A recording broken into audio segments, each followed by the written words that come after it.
Fourth year of Straight Up ending and the beginning of a fifth. Holiday season starting and ending with 2015 and the Maroon and Ethiopian Christmas. I, Jerry Small, thank you for the gift of support on top of the gift of life. I intend to give out my good, my better, my best. Hi, Josh, how are you doing? Hi, Grandpa, I'm good. Straight up, with family, friends, acquaintances, and well-wishers. Thank you to our producers, operators, sales, and managers. And thank you to our texters, callers, and correspondents. And also to our guests. From the Straight Up family, 9 to midday, weekdays, Straight Up. I'm Jerry Small, your host.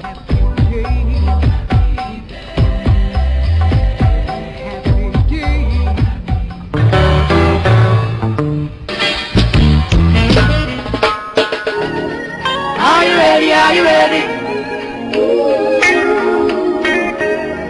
Are you ready? Are you ready?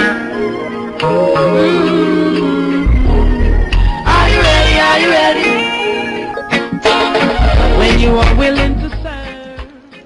Yes, morning and welcome to Straight Up for today and for this week. First full week of the new year and effectively the start of the working year for most people and certainly for the school year and all of the full week commencement and activity. Well,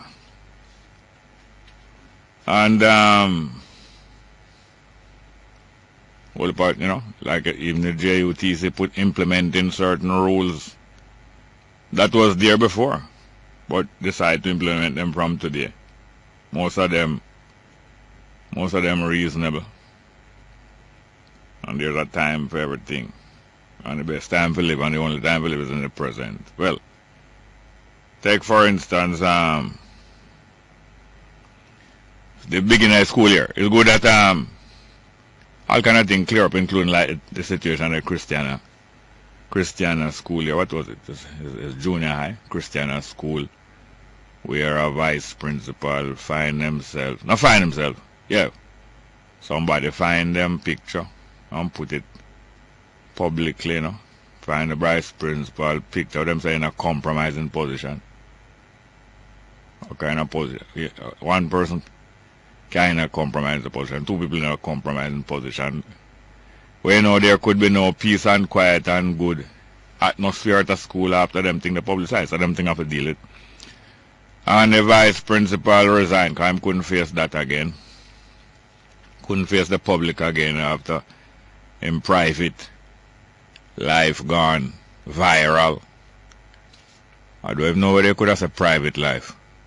For us, as some of my daughters was pointing out to me, both sides of your body have privacy. So it's both private, but come to genital now, because your back side of your body is also private most time as well as your front side. But genital now, certain people could it be said that the homosexual man have two genital, but not correctly, because genital pertains to generation and reproduction. So the other part that them play with couldn't be really a genital, couldn't have not two genital, although them they entertain it as two genital. But and he had to leave the island, because these things is not our business, But once you make your business go public, it become public knowledge. So leave the island, fly out for the 31st of December after resign them job. Pastor can get for wash them the 2 foot again. Maybe them return and pastor can get for present them to the congregation and straighten them out. But for the meantime, just as my experience guide me to share with people, that you should get involved in your the school activities of your children, your family, even if you don't have no children. School activities at the school in your community, even if you don't have any children going there. The community adults should be interested and involved in the school, in the life of the school, parent-teacher association, and all those other things. Sometimes when they have children are not going there or not, I think you should even pay attention to the parents-teacher association.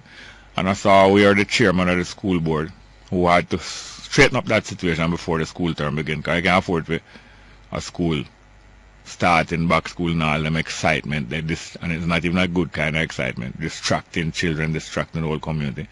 Matter of fact, many of the community members were quite angry, especially some of the male them, angry about what seemed to be infecting them school, and they even come down upon the school even almost threatening violence against anybody who stay like them photo where them heard about, school principal in a sex photo, same-sex photo and all them things. And the school chairman of the board, Mr. Lynn, very prominent citizen in the Christiana here, I believe him is the proprietor of the Lynn's funeral home and other things. When driving out of the school after solving some of the problems, him confronted some of the adults, some of them probably not even parents, especially some males, confront some of them and say, you come in here for breathe blood and fire now, and understandably. But are you participating in the PTA meeting? When last you go a PTA meeting? The man have to admit say him not go none. Or must say last year. Or want him go. Must say want him go from him child going there. How can you be so indignant and angry about things that go on in their community when you yourself not up to date with things going on in your community? When you're not expressing vocally and so that people can hear and know what you require in your community, what kind of behavior you require of yourself, what kind of behavior you require of your family, what kind of behavior you require as a neighbor, what kind of behavior you require from your neighbor, them, from people passing through your community, because if car even not pass through your community, they must behave a certain way safe. Car can't be driving through your community on your way to other places and driving dangerous. So you require that when car passing through your community, they must drive safe if them don't want to drive safe anywhere else. If there's puddling at the road, they must slow down and don't splash up people. Whether them come from a community or not, you require, you must know what you require in your community, and you also required to behave that same way. You can't look out against people and splash up people and through is your community now, you splash up people.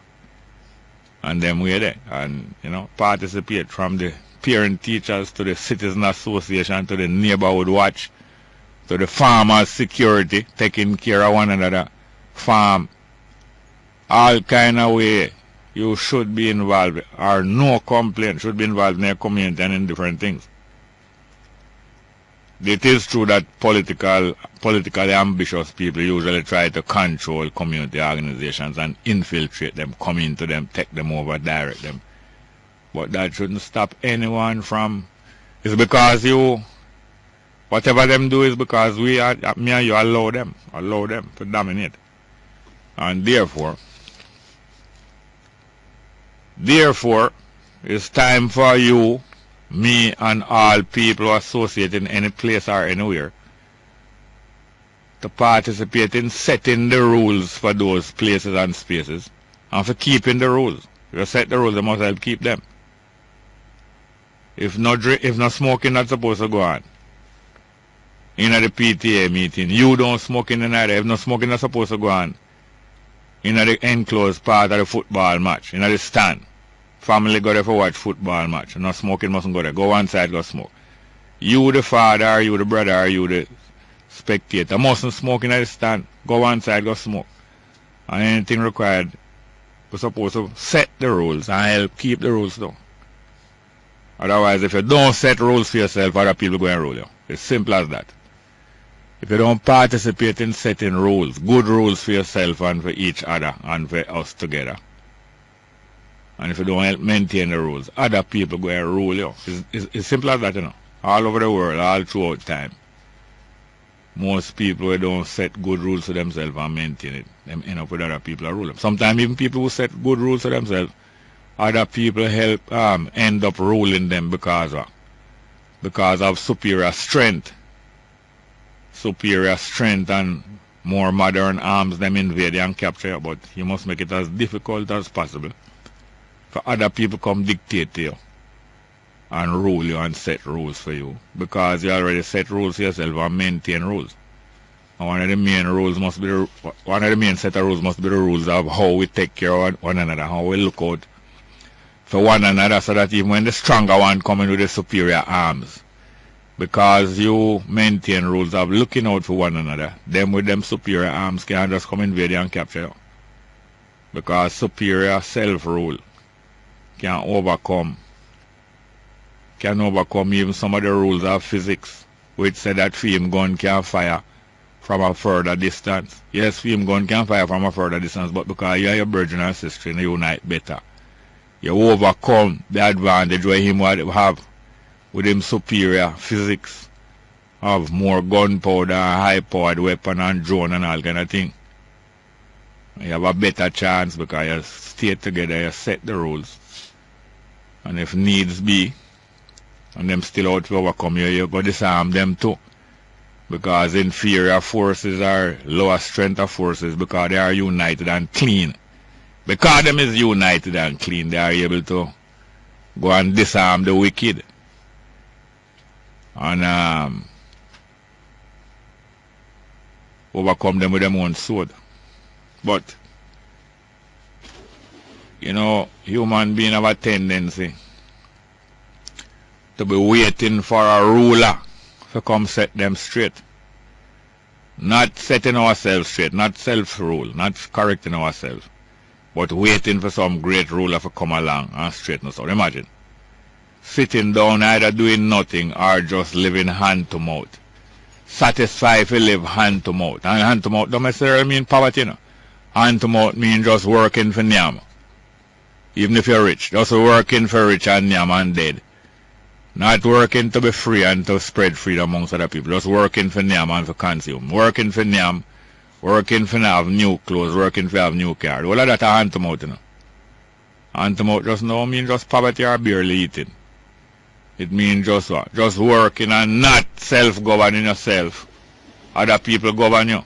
And you just have work to enjoy yourself. Working to enjoy yourself. I consider just working to enjoy yourself to be hand to mouth. No better than hand to mouth. If you just have work to enjoy yourself for your lifetime. Eat, drink and be merry because you're soon dead. That's a hand to mouth too. Matter of fact, that is hand to grave. Hand to grave, and most time you dig your grave with your teeth too. Because you become so careless, you want enjoyment so much that you just eat anything and it helps kill you. So it's just hand to grave. Working for enjoyment. If it's even a millionaire. If you're not working to along with other people to maintain freedom and everybody get taken care of. If you're not working for everybody getting taken care of, just working for yourself. At the same hand to mouth like you have poor people. You're not better. You're not better off than poor people or starving people if you're just working for enjoy yourself and for enjoyment. So people just waiting on a ruler mostly instead of coming together and making rules for themselves. You're waiting on somebody else to come rule you. Or somebody to keep the place in order. Waiting on a king, waiting on a great king to come rule. You're not learning a lesson from the last great king. If you're just waiting on a great king to come rule, you're not learning a lesson from the last great king. The last great king was teaching you how to rule yourself and how to not to be unruly. And how to rule your own spirit. And how to rule yourself.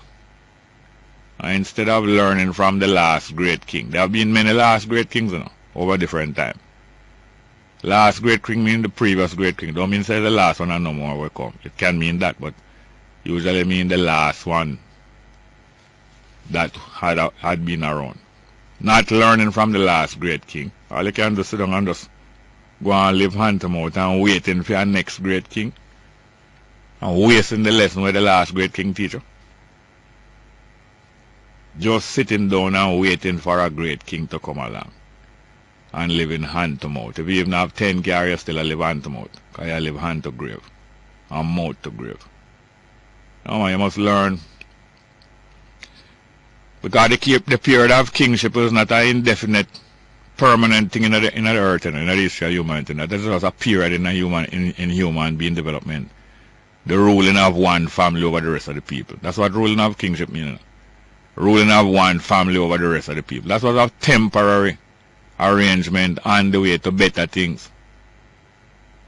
And only because you never already know, say life is your king and queen. Life is your parents. Life for your king and queen. So you never go raise up no family over you and the rest of them. raise up no family over the rest of them to come rule. Life is already your king and queen where you can learn from. And therefore, the system of king and queen and families ruling over the rest of people. That temporary arrangement that you was to learn a lesson from. You don't learn a lesson from it, you just keep on going on. So you see people who are supposed to be ruling themselves, and you're just waiting for a great king to come along. What will happen? You will also be standing up at the bar waiting for somebody to come along, come buy you a drink too. It's the same thing as just sitting down and not doing nothing, waiting for a great king. Same kind of mentality make you end up hanging around, waiting for somebody to put on around, hanging around, waiting for somebody to put on around. That's the most you can do. That's the most life teacher. To hang around and spot who net can buy around. And if anything go wrong, and one of you drop down, or if a lady pregnant to go have baby 2 months time, but suddenly she drop down now and look like she'll go have baby 2 months before time, 7 months pregnancy. You don't know what to do. All half or 1 hour you don't know what to do. Crowd around her and can't help her. If she even start push out the baby, they have no for help her pull it out. You never run go for 2 little sheet, and run go for a base now water, everybody just a look. No, because you're sitting down waiting on a great king or a great queen to come along and solve the problem, and you don't learn nothing from the last great queen or the last great queen. Last great king who set up a hospital, and the last great queen will turn one of our house, one of our ex-social shop, she turn it in one nursing home, or turn it in one maternity home, or turn it in a clinic. And you can follow the example and do the same. Just waiting for some great king come along, waiting for your next Bob Marley come along, waiting for your next Bolt come along. Shelly and persevere and whip the world from out of the ghetto. And people sit down in the ghetto, just waiting for Shelly and come back. To take her money off her. That's the only way you benefit from her. That's why you're glad that she win. That you can take her money off her when she come back to the neighborhood. And look more you go to threaten her to if she not let off some point. That's the result of sitting down waiting on a great king or a great queen to come along, come to the work that you supposed to be doing. You and me supposed to be doing, not doing what you want to do. Exchange praises for work. You're supposed to work, but what? To save yourself from work, you give out whole heap of praises, and whole heap of praises to the king, and whole heap of praises to Jesus. Whole heap of praises to Jesus. To excuse yourself from not doing the work that Jesus teaches you to do.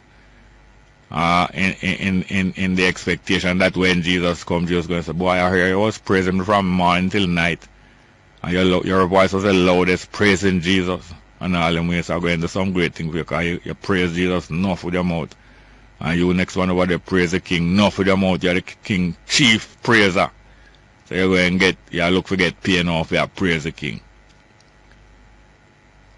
No man, I mean I cuss or not quarrel, but I try to alert one another. Say, well, how can you be sitting down waiting for some great person to come along, or some other great setup, and you know, not prepare your children to be those great people? Not prepare. Meanwhile, you sit down and wait for some great one come along, come rescue the nation and rescue the community and rescue the football team. The football team not go out nothing. The cricket team not go out nothing. And you sit down there and wait for some next Lara for born. And yet you not train your children to come to them work there. Waiting for some Lara to appear, or some Sobers, or some Sunshine Girl, or some Atkinson to come along. Waiting. It can't work, so you're supposed to set up your own rules, or other people go and rule you. I have a piece of music for play now. George Beaufort, the man here. Can you write down that for me, please? George Beaufort. George Beaufort. B-E-A-U Fort. Reaching to our goal. Should set it up long time but it's ago. But we did have Queen Africa there singing and asking if you are ready. And she ready to roll and so on, and you know. As long as the rules remain the same, we did agree upon some rules. We can all roll, as long as we're on the same page. What I think being on the same page mean that all of us have an understanding, say this is this and that is that. And why you say same page? Because it's something written down on a page where we did decide on. We agreed on what is on the page. And the whole of us say, alright, let us turn to page 1. Or if we want to jump and go to page 8, the whole of we agree, say, let us turn to page 8. And you know, just like how your teacher either teacher or your parents, when we say let us turn to page 8, you go on do something in the meantime until people reach page 8. You give people time to reach page 8, not because you reach page 8 already. As you announce page 8 to start reading. No, you give people time to turn to page 8, and when everybody say, and when you say, are you ready? And everybody say, yes, we're ready. That time now, we start read on page 8 because we're already on the same page. Reaching to our goal. I don't know one goal, you reach a goal and score. You think it done this, so you reach a goal over and over. One love might nice, but it's not limited to scoring one goal. We hear piece of Georgia before there, please, straight.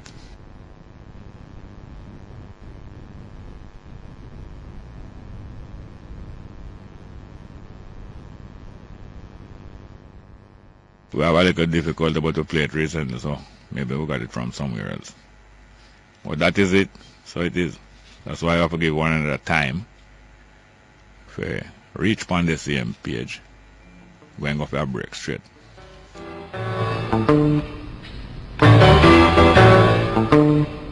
Welcome back to Straight Up, about to take your calls. And I want to hail the family of Macau. What is it? Gaming Lounge? I think it's a gaming lounge. Macau. What pronounce it? Macau Gaming Lounge. Thank you very much. Straight Up. Appreciate the support. Although we are not gamblers, we don't fight against nobody recreation, but we really appreciate the support of the Macau Gaming Lounge. Especially like what some days now I don't hear them, you know, but especially this morning without writing it down. Because I never write down, so I forgot every morning. Without writing it down, I got an explanation this morning. Why them name it so? Nobody told me that, but I heard that there's a famous island out somewhere out in Asia, isn't it? Somewhere out there named Macau, where is like the headquarters for gambling in the world. It's pure that going there, that is industry and probably tourist attraction. So that's why them name such a place in Jamaica, Macau Gaming Lounge. And also it is a relief, not a happiness. Not a happiness to find out that two 16-year-olds are being charged with the murder of this nurse out in Trelawney. Not happy. The relief that we have is not a happiness that them is being charged. But it is a relief that the undue suspicion that was in some people's mind about the nurse's husband being a suspect is probably lifted because of suspects, unreasonable suspects, being identified in the person of these two teenagers who live in the same community. So that's why we were kind of careful about jumping to conclusion and even jumping to suspicion about the lady husband killing her. You might understand more now. Well, good morning and welcome to Straight Up. Hello? Sorry. Welcome, welcome. Welcome, sir. Wow. You kept it all. I don't have to even say anything. Yeah. Because I was about to say to you that some people need to apologize on the station for what they said about the lady, the woman that was killed, husband the other day. Her name is a widow now. Right. And it's serious. They need to apologize because when you hear about the tip again. Yeah. I mean, Mcfarlane name. Damage any? Yeah, because they were out of order. So you had insult to injury. Yes. Him get injured by him wife, the wife there. Yeah, very out of order. I see me, even here, my wife there to them, they don't want to accuse me. And even though the words harsh, sometimes the people who saying the words not really mean no bad, you know. But word easy to talk, that's why you can't say, well then boy, you never mean, not meaning no bad, though, take away the pain. Yeah, but I heard by the callers, even go back and say, they should take the money each, as if the man is a younger man and probably him. But me tell you, out of order, completely out of order. Yeah. To bring it on the station, and I'm think the station should have a way to cut off them on the car when I bring them something. In other words, just stop the conversation. Sometimes we cut off the cars, but sometimes we use the occasion to discuss the thing for the person to realize right there, or for listeners to realize that this is craziness. So sometimes we don't cut it off specifically to to air it like you're going to wash your linen. I don't see nothing wrong with washing your dirty linen properly, you know. You know, no, You're supposed to proud say you wash. The lady... have a suitcase against somebody you don't know. I know. Account for what? They were saying. You never can tell. You can't just belong him. Because Mr. Man, he get $8 million if he less than that. That's an argument. Mr. Man said, man literate a man sue man for that. Yeah, man literate, yes. Much more commit murder. Yeah. So we never can tell. Yeah, so I myself and the rest of people who call this decision have to be very careful of what you're saying. Yeah. Alright, last thing now. Yeah. You talking while talking this a while ago, you said watching and waiting. But you know there's a song in the Christian hymnal, watching and waiting for him. Yeah, I know. Yeah. You know it? Yeah, yeah. But in the meantime, watching and waiting, what? You have things to do. Yes. Yes. Several things about watching, because one say, apart from that, one say watching and waiting for him. Yeah. And next one say, well then, watchman on the wall of Zion, yeah. tell us of the night. Yes, yes. You know that one too? So watching is a work, you know. Yeah. Waiting is not that much a work. Waiting is more patience, but watching is a work. Yes, and Christ himself in the New Testament said, listen now, you don't know when the thief will come. Yeah. So you must watch out for him. Yeah. Yes, you must watch out for thief, you know, because he may come in the dead of night or come anytime, so you must keep on watching for him. Yeah, you watch by turns. Okay, good. I want to say you have a good day. Thank you very much. Good. Good morning. Welcome to Straight Up. Hello. Welcome to Straight Up. Welcome. Are you there? Mr. Small. Welcome, sir. How are you doing? I'm fine, thank you, sir. I can't help but commenting on what your last caller said just now regarding to waiting. Yeah. Waiting, it's a process, you know. It's like I tell you to do something. Yeah. And while you're waiting for me to return, you're doing the work I give you to do. So that's a part of the waiting. Yes, yes. Yes, sir. However, one of the things I'm calling about this morning, sir, and I find that it has now become something that I'm very concerned with, and it has to do with my country, Jamaica. Yeah. And the way it is being run, and the fact that a lot of us as Jamaican and ordinary Jamaicans don't take the time out to inform ourselves and to equip ourselves so that we can make better decisions. Yes. And my reason for saying this, sir, is the fact that how many of us as Jamaicans understand what an IMF deal is all about, sir? Yeah. Yes. Not half. I don't believe. Okay, sir. And I want to also use this opportunity to challenge two of your callers that I have a great level of respect for, sir. One is Garnet. Yeah. The second one, sir, is Rascarver, a.k.a. Balance. Yeah. And there are others of them, but those two come to mind readily. They are the ones who I feel like to get the information and disseminate information via your program on other means, sir. Because a lot of Jamaicans don't understand what an IMF deal is all about. Because when you tell a country to devalue its money, what are you saying to that country, sir? What you are saying?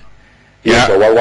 Well, I suppose as a saying as an advice to a friend, and saying as a lender can be two different sayings. But roughly speaking, as a lender, yes, sir, you might be saying to that country that the value, your currency is overvalued, or you are not producing goods or services for a price that can compete with other countries that are producing the same thing. Okay. Or the level of foreign exchange that you have to back up your purchases is not enough for you to be trading in your currency. It comes like I tell you, well, then you have to buy everything you buy, and you have to buy it cash and in. You see like how the gas station them the other day, the big agent, the importer of the gas. No, the gas station the gas company telling some of the gas station say, listen here now, you have to pay me for the gas before you get it, and you have to pay me in a US dollar. Because your dollar no good, and this, you're dictating to the other party because the terms that you want your money from, them Okay. can't pay you what you want. In other words, Yes, sir. them want to change the balance into in their favor because you don't have any grounds for holding the balance. Okay, sir. If I just may say one thing before I run, sir. One other thing I see with the evaluation, Mr. Small. Let's say Mr. Small has a farm and he's growing apples. Yeah. Right? I am producing produce from apples, but I don't grow the apples. I want Mr. Small's apples. Yeah. So I tell Mr. Small, look here, I will buy your apple, but you have to bring your price down to a certain level for me to buy it. Yeah. So when I bring my price down to say $1 a dozen, Mr. Small comes in, buy my apples, buy a great portion of my apples, and then go make the product, send the product. But when Mr. Small's product come back to me, I cannot afford Mr. Small's product. So I devalue my price in order to give you my raw material. You go do the finished product, then I cannot afford the finished product that you do. Yeah, we know that is the main result, and the most immediate result. Yes, sir. Call again soon and we can continue this more. Okay, sir. Thank you very much, sir. Thank you. Good morning and welcome to Straight Up. Hello. Morning. Morning, Jerry. Wagwan. Why you call a dear about rather simplistic view of what economics and the IMF and all that? Well, most of us have a simplistic view. That's why sometimes we use stories about real life. We use even imaginary stories about real life. The life really now, but it's an imaginary story that can help either ourselves to understand a part of the equation, or we can help other people to understand. Most time we use analogy, but no analogy no problem. But most of us have simplistic views about complex things, but just few of us have a more comprehensive grasp, Well, let me see if I can help little, because you use the example of the apple. Yeah. Now, look at the Japanese yen. Yeah.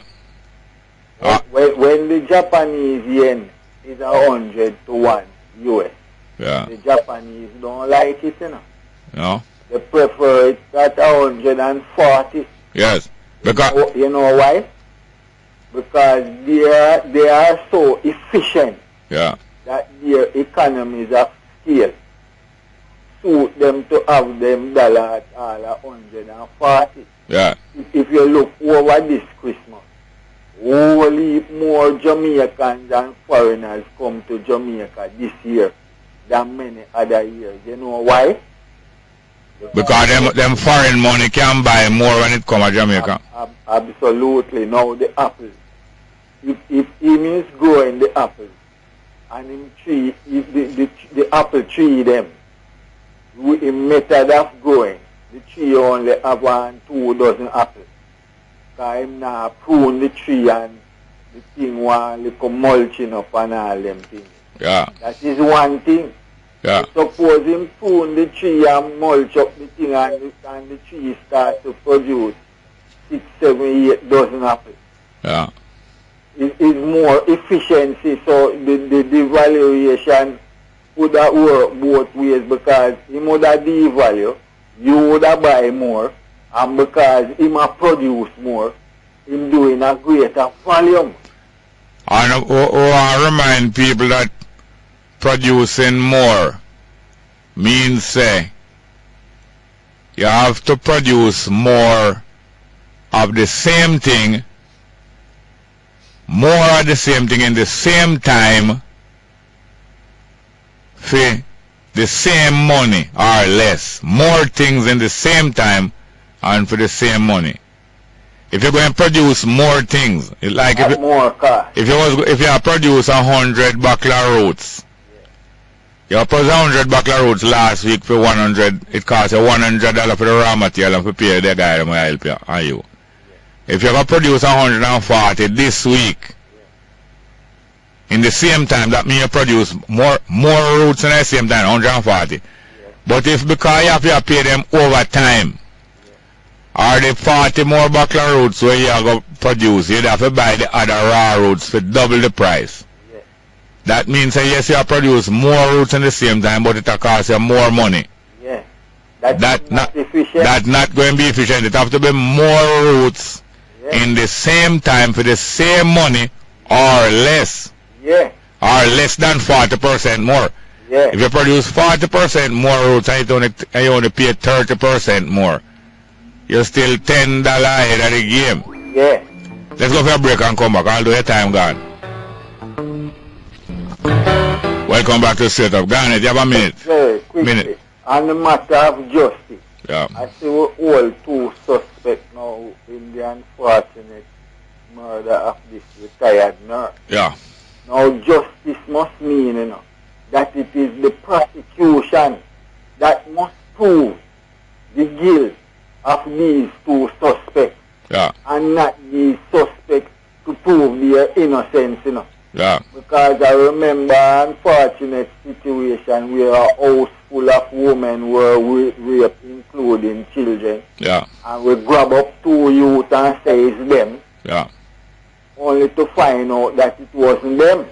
Not only the prosecution duty, the prosecution and the police. Yeah. Because in the case of them two youth, it is suspected that the police, some of the police would have an ulterior motive to hold them to move them two youth, maybe to kill two birds with one stone. Yeah. So we have to be vigilant, Yes, sir. Thank you very much. Yeah. Both the community and everybody else. Good morning. Welcome to Straight Up. Hello. Good morning. Welcome. Straight Up. Hello. Go ahead, please. Yes, good morning, Mr. Small. Welcome, sir. And good health and peace and all that is good for the new year, sir. Yeah, man. To you, your family, and all the listeners. All. Yeah. Mr. Small, I called to talk about two things here, sir. Yeah. Last year was a year of challenges, but it was also a year which we made a lot of progress. And some of those progresses need to be highlighted. More you don't like people to talk about those things, we have to talk about Mr. Small. When you say we, not the whole Jamaica. We have to talk about it. No, the whole Jamaica made a lot of progress. Yes, man. Then how did the whole Jamaica not conscious, right? Huh? Yes, man, Jamaican conscious of it, man. People are conscious, man. Then how you say how we have to talk about it because people not conscious, right? No, man, more than like when we talk about it. Mr. Small, what I mean when we call a gift for me, what the Prime Minister will give me for my New Year. The gift that you want? I want the Prime Minister will give me a gift. Give Jamaica a gift for the New Year. I'm going to tell the gift what I want. There are some people in the back benches of Parliament who sit on the back benches, or the benches or the back, who are very, very talented youngsters. Yeah. Those are youngsters who are looking to be the next ministers, couple years from now. What I would love the Prime Minister to do, and they who are there now and want some work to do, look for them as what they want to volunteer. But put in some ministries. Like a junior minister, but in have a type of a junior minister. Yeah. But when putting in the ministry for your work, yeah. You have at least 8 of them you there, put in the ministry. Me personally as a taxpayer would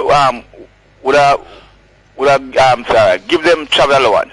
Travel allowance, yeah, travel allowance, because they don't travel. Travel where? They want travel all about, man, because they don't do my work, Get those youngsters there. Put them in the ministry, put data and camp in the Ministry of Health. Put what name Phillips a labor. Which Phillips? I mean Phillips' son. Yeah. Put him a labor. Yeah. Put which department? A water, like up there, a water business. Yeah. Water. Put Raymond Price information. We all put for wash it. The young one you work on, you put him in education. You understand me? You have you to get. We can put in the Ministry of National Security. Peter Bond do a good job. We compliment him too. We have to put our roots and culture. Roots. You have a man like you have man from the Portland. You have a man from the base of this man. In Gaga Entertainment. You understand me? Man from Portland. No, the man from Senton. You have a man from Portland. My name Dr. Broomfield. Yeah. Yes, in Ganga Social Security, Dennis Daly, Ganga Social Security also. Give these people work to do. Yeah, so you're not getting on the labor right, young people, them not. a very interesting thing I said here, you know, because Mark Wignall wrote an article in Sunday's paper, and he's saying that that he can identify young PMP, but he can't identify who can take over a little more, who can have talk and thing, but he don't can identify the Labour Party, the Labour, right? Yes. You understand me? But you see, we have a good couple of young people on the benches. Get them to do some work. You know, make them volunteer then. So when you put them in those places, them constituents now going to suffer because them going to serve the constituency less. No, man. Not less, man. Not less, man. Oh. Not less. Look at Rich Passman. He might acquire about water for in place, you know. So when you put him in the water, put him among Pickersgill. Yeah. Among Pickersgill? Among Pickersgill? Yeah? But Pickersgill is a whale. Look here, man. Look here. It's time to change them together and stop telling them. No, a whale is a good thing. A whale is a good thing. You need to be more conscious here, remember. You're conscious. Then what wrong with the whale? Don't Mr. Hutchins did say him is a whale in here? I've been a bit more Hutchins, man. Hutchins will lose him seat next election, man. Yeah. Darren put out take him seat. Oh, so you say put him amongst Pickersgill in the same fish bowl? Look here, man. Be careful your argument, man. No, but your argument of implication. All right, hear me now.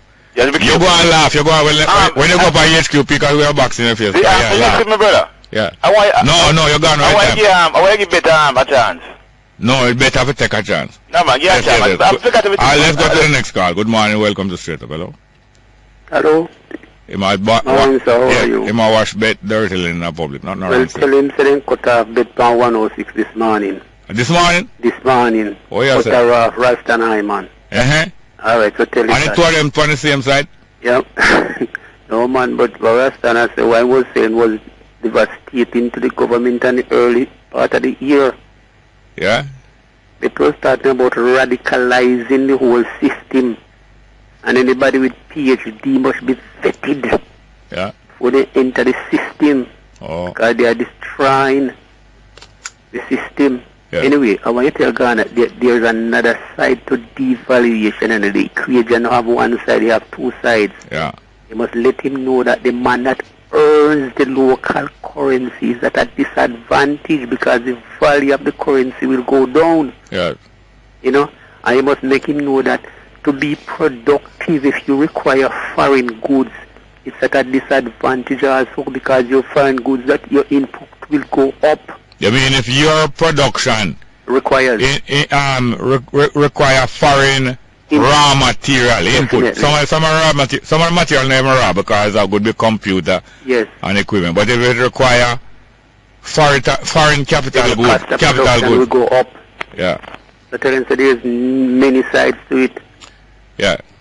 That's why I like very much when we can apply these things to our personal life and people understand more. That is why your show is number one, because you just don't sit down and listen and swallow everything. You vet it.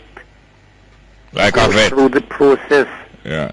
That is why your show will forever be number one. No, there's nothing guaranteed. No forever business. Life is fluid, sir. Well, why I say forever, because I believe if you're going to change this for the better. All right. Well, thank you very much. Yeah. Have a good day. Good morning. Welcome to Straight Up. Hello. Welcome. Go ahead, please. Hello, morning, sir. Oh, go on. Welcome. Yeah, what are you doing? I started listening to the program about 3 months ago. I recently started college. Yeah? Now, I am pursuing a Bachelor of Science in Computing. Yeah? Yeah, they call it programming. Yeah. Now, I thought about it in high school. Why is it? I think there were talks about getting a identification database. ID, yes. Yeah. For the national, for all adults, all adults. Yes. All adults in Jamaica, right? Yes. Yeah, go on. I think it's a good idea, and I'm not sure why each government seems to drag their foot with this. Same as it's the case where would be required to have a national ID to conduct certain businesses, including voting. Yeah. When I went to the electoral office, I got my ID some time ago. I was asked to, it was required that I provided my fingerprint. The fingerprints are at the back of the ID, I think. Mm-hmm. Yes, so, it's the same way, it should be very easy, seeing that we have this system where ID, as in the photograph, and as well as the fingerprints can be collected in one shot. Yeah. It should be very easy for us to develop a fingerprint database which would be geared at helping to solve crimes. Most crimes committed in this country, I'm almost sure that there's overwhelming clues and evidences, including fingerprint, left at the crime scene. Yeah. But because of the lack of resources, investigators are investigating whatever. I can say that 90% of the time, overwhelming clues, they don't know what to do with it because we don't have the resources. A simple fingerprint database. It is simple enough, Mr. Small. Yeah. Not because it's national. Yeah.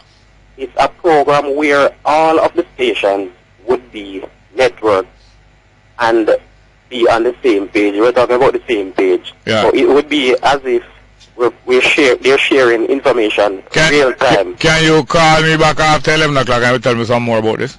All right, no problem. Thank you very much. Okay. Good morning, welcome to Straight Up. I have a minute. Good morning, welcome. Go ahead, please. Happy New Year. All right, sir. Thank you very much. Good. I heard call him your friend. I know it's not really your friend. Yeah. But I'm talking about who are the front and who are the back bench and all the rest of it. Which are the bench him sit? Him? I don't know. This is a thing should find out. And then, and say again, there is no Wignall said there is nobody to take over. So why him don't shift over then him could, since him so knowledgeable, that him could take over the opposition then and we have a thing running that, you know what I mean? No, we're gone orange a morning, can't come greener. Or nobody might think I may compare orange with bad. No, you should have. No, he might think I may compare orange with bad. I not compare orange with bad. Let go of that. Let's go. We're going for the 10 a.m. headline news. Can you call us back or hold on, please, sir? No problem. Good morning with the latest headlines. I'm Kayla Wright. Some Portmore residents could once again find themselves missing out on electing their next mayor following delays in the provision of funds to legitimize the Portmore Municipal Council's newest constituencies. The Attorney General has indicated to the Electoral Office of Jamaica that it needs to collect the signatures of 7% of the registered electors in the Portmore municipality. This is to ensure that residents who were left out based on the 2010 boundary changes are included in the election of the mayor next time around.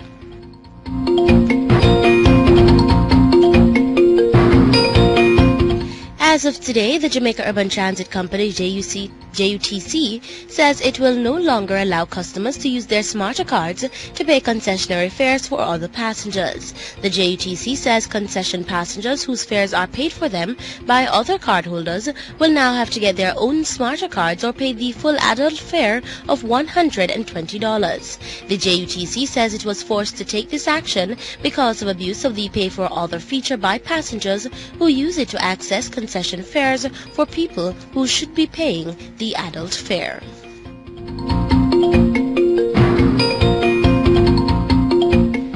And new restrictions on Syrians entering Lebanon have come into effect, further slowing the flow of asylum seekers trying to escape the war. Previously, travel between the two countries was largely unrestricted, but now Syrians will have to obtain a visa. Lebanon hosts more than 1 million Syrian refugees, and this is the latest step to try to stem the influx. And those are the stories making the latest headlines. News next at 11 o'clock. Stay tuned. Straight Up with Jerry Small continues. I'm Kayla Wright. Yes, welcome back to Straight Up. I'm your host, Jerry Small, into the second hour. And welcome to, by the way, we're expecting our guest, Dr. Donna Mcfarlane, not only of the Liberty Hall, which is playing a great role in the education, continuing education of the young people, but also she's a member of the I think it's the National Reparations Committee. I don't know this official name, but in a few minutes we'll be talking to her. Talking to her about some current things. Good morning and welcome to Straight Up, hello? Yeah, man. Good morning. Welcome, Margot. Yeah, man. Give God thanks for life, you know? Yeah. Yes, sir. I hear over yesterday a rumor that there's a Ebola over there. Ebola? A case of Ebola in Haiti? I hear the Haitian government is saying people is running around and running about them out and them talk about them about Ebola over there. But they say it's rumor. People must watch it, you know, and listen nothing like that. Yeah. Yeah, man. I see where Willie. Them call him the dog man. Who call him dog man? Eh? Who call him dog man? Call him, man. Call on this program, call him the dog man. And call him Willie from Manchester. Oh, yeah? He's attacking me and another person. That we must apologize to that thing we talk about, that nurse lady. Him call your name? He no call my name. Yeah. We might talk about me and the guy that from Waterhouse. Yeah. But why do you want to talk to man? Why do you want to talk to the lady husband? Eh? Why must attack the lady husband? Why must attack people?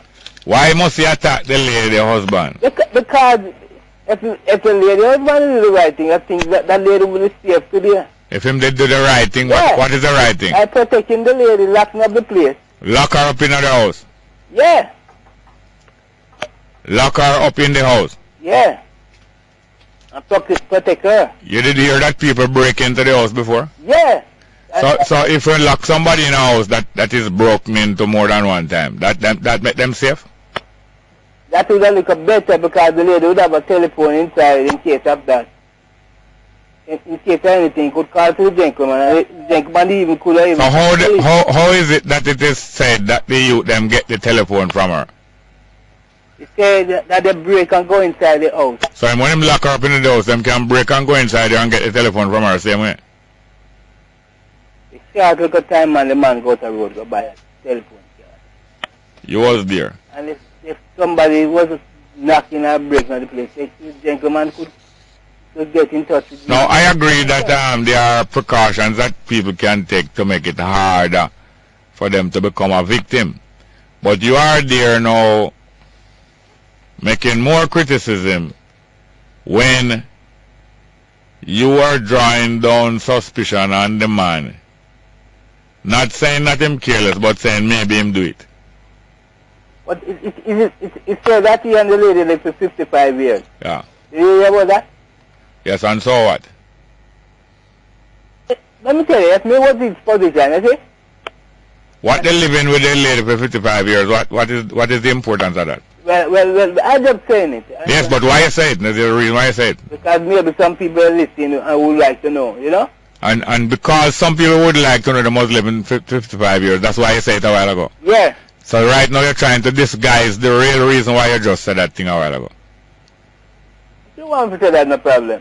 Eh? But I believe, Jerry, yeah, that gentleman isn't protecting that lady. Yes. Yeah, you're still casting doubt upon him integrity. Meanwhile, you know not drawing back from saying maybe it's him killer. No, me get that come out of the myth already, Jerry. Come out of the myth? You draw back from saying that? What? You draw back from saying that? Yeah, man, me take that. You withdraw that? Yeah, me withdraw that. But I have no apology to make for that. You take it for a joke? Because the man was careless. Oh, you say you don't have no apology? No, sir. Alright, thanks a lot. Yeah, man, cool. Easy as that, eh? And then now the Gleaner put up a questionable headline. Because the Gleaner headline said, killed by teens. The Gleaner already proved and know that she was killed by these teens. There are some cases of murder or crime where I think it's reasonable you can take a chance and say this was done by that person. But up to now, I don't know if the Gleaner in a position where them can declare, say. And then, killed by teens, the headline, and the subline said 2 16-year-old suspects held for the old lady murder. I don't know if this headline proper at all. Even though the two who were held might be prime suspect. Anyway, next one. Good morning and welcome to Straight Up. Hello. Good morning, welcome. Straight Up. Yes, I. Man, good morning, Aya. Good morning, welcome, sir. How are you doing? Man, give thanks for another day of Straight Up, you know? Yeah, man. Thank you very much. Yeah, man, give thanks. You know, sir, I'm going to cut you, but before, you know, sir, as Wanga have no person. Wanga what? As Wanga, when you're Wanga racer. Yeah. As him hang up, me I say, oh, Mr. Small, asking them two questions. The next caller I come in, said one of the questions they were asking, because I was wondering why you're not asking which of the benches him sit on. Which one of the bench, oh, yes? Yes, because obviously it's not on the back bench, you know, because he would have named himself in all of them something what I'm said. Yeah, but you mean the back bench in Parliament, you know? The back, you know... But you would have must put myself in it at some point. And even if you are not elected member of Parliament, you would have put yourself on the back bench of Parliament? Well, yes, but in his case then now, since I would have asked the Prime Minister for a gift like that, then would have to ask it based on the position that I am in, that myself might even get a promotion too. Well, all the while I ask him how come in party not put him forward for the local government representation. Yeah, I look away because I'm a work hard, you know. Yeah. I'm a work man. And the next question, them say, boy, them would have to get traveling allowance. Yes. But I know the traveling allowance them would require, you know. Them would require them phone bill to be paid too. Phone bill, yes. Yeah, man, and that is what is essential. That even more essential than the traveling allowance. Because you know, must travel, but you must make phone call. Yeah, cause maybe him phone call, maybe his phone bill higher than Dr. What's name? Dan Arnold. The main minister. No, Dan Arnold, the Brown, who have a multi-million-dollar phone bill. Me I tell you, man.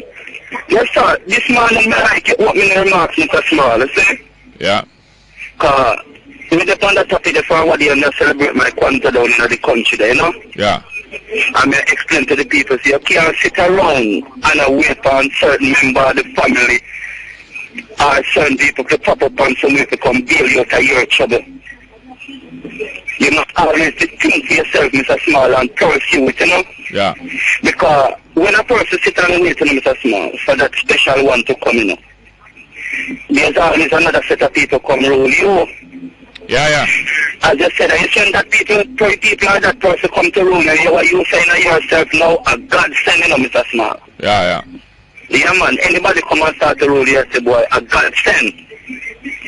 So, you read my little boy religious book, you know. A religious education book. Yeah. And we see the story in there about Jesus, you know. Yeah. It's the Jews when the Jesus born, you know, Mr. Small, and based on the lineage and the potential of this youth. Yeah. And the direction when they're heading, and they must say, boy, yeah, a God sent a savior here. Yeah. But in a few them talking, in a few them meds, they must say, boy, this man one day go overthrow the Romans, because the Romans was running at that time. Yeah. And then they're under pressure by the Romans. Yeah. So they were waiting so long and see this blessed youth coming out. So them hoping say, yes, this youth are going to be king and them will go overthrow the Roman by some power where him have and make we get the freedom, you know? Yeah. But I pity them never know, so boy, this little youth never really be on that shown business. A man come to set an example, Mr. Small. Yeah. Saying, by living certain kind of life and do the work and have certain belief. And then call a couple brethren with him and give them the level of discipline and say, boy, this me depend on and more you depend to. So him give them a level of education. Yeah. And him in himself has gone to the story. He knows say, boy, if anyone live the life you believe that way and all the brave people underline that, he knows say, boy, even life is at risk. Life at risk, yes. Yes, because of that, I mean, our time right now, you know. If you rise to a level of consciousness, you know, and even willing to use that consciousness to draw your African people to that consciousness, Mr. Small, you are a threat to the system. Yeah. So the system will try to get you out. So the man teach them a way. That's why I'm saying St. Luke 22, the man say, when me with you, you know, after them kept time, the man say, when I am among you, remember, you never need nothing. If me send you to never have to carry a person, never have to even carry anything to defend yourself. But now that they catch up on me now, take me away from you, you know, which part me willing to dead, because I know some end out dead long time. Yeah. But me glad enough how I'm supposed to get the education this part can carry on the work, yeah. Yeah. The man say how many sold them have and them only say 2. Yeah, but listen here now. Yeah. We kind of gone a little by time. We have 2 more calls we're going to the guests. But as I say, the last lesson him leave for them to protect the woman and children them. Thank you very much, yeah? Yes, man. Give thanks and praise. Thank you very much. Good morning. Welcome to Straight Up. Hello. Morning and welcome to Straight Up. Hello. Go ahead, please. Good morning. Bongo, man. Yes, sir. What go on? Yeah, man. I'm there. I want to know if you did look on the recording. I want me to say about the incident of the nurse. Oh, yeah, yes. No, I never get from. Go back to it. No. That is crucial, you know, because, you know, I want to clear out of that, you know. I understand. I want to make sure say, I have the man as a suspect. Yeah. I understand. Is that I say? I never said the man did. Yeah, man. I think we more identify that is one person that say, boy, that man do that thing. Yeah. Oh, yeah. One more thing. Yeah. The Christians' Messiah is Jesus Christ. Yeah. So that's why they are called Christians. Yes. And the Rastafarians' Messiah is called the Rastafarians. No, but the Rastafarians' Messiah is Rastafari, Mcfarlane. Yeah. That's why they are called Rastafarians. Yes. So I want to know who is the 12th tribe of Israel Messiah in Jamaica. Who is their Messiah? The 12th tribe of Israel. Yeah. Well, if you did listen to the interview on RFM yesterday, that was recorded 1997, 2007. 17 years? 1997 to that's 10 years. And 2007, 17 years ago. Yeah. If you listen to that interview, it was recorded 17 years ago. The leader of the 12 Tribe of Israel organization did declare there in their first and only interview that other kings are to come to sit on the throne in Ethiopia. Yeah, but what I'm saying, that means he's not a Rastafarian then. Oh, you mean? Yeah, that gentleman. They were saying about... No, well, listen here now, listen. Yes. A Garveyite, you say what you understand to be a Garveyite. People who follow Marcus Garvey. People who follow Marcus Garvey. Yes. And what you understand to be a Marxist. Marxist? People who follow Marx. People who follow which Marx? Marx. Karl Marx. Karl Marx, yeah. Right. Yeah. So people who follow Marxists, do Marxists worship Karl Marx? No, but that is... No. Let me take it one step. They don't worship Karl Marx, but them follow... Hold on. I could just take it one step at a time. Alright, cool. Do Marxists worship Karl Marx? No, I don't know. No. And do Garveyites worship Marcus Garvey? No. Therefore, a Rastafari don't have to be one who worship Rastafari. No, but the prophecy... No, hold on. Go on. So therefore, since we realize that Marx don't necessarily worship Karl Marx, and Garveyites don't necessarily worship Garvey, therefore Rastafari, brethren and sisters, it don't mean that it must be a one who worship Haile Selassie. No, but what you know, we acknowledge Rastafari as the Messiah because it was prophesied that a king would come. That is the reason why? No, hold on. No. Yeah, yes. It was prophesied that a king would come. Yes. By who? You know the Bible. That a king would come when? Yes, a king would come in the end. When? In the end. Which end? In the end. Huh? Which end? What year? The end of the age. Yes, and in what? Yes, okay. In what country? Well, where the Bible was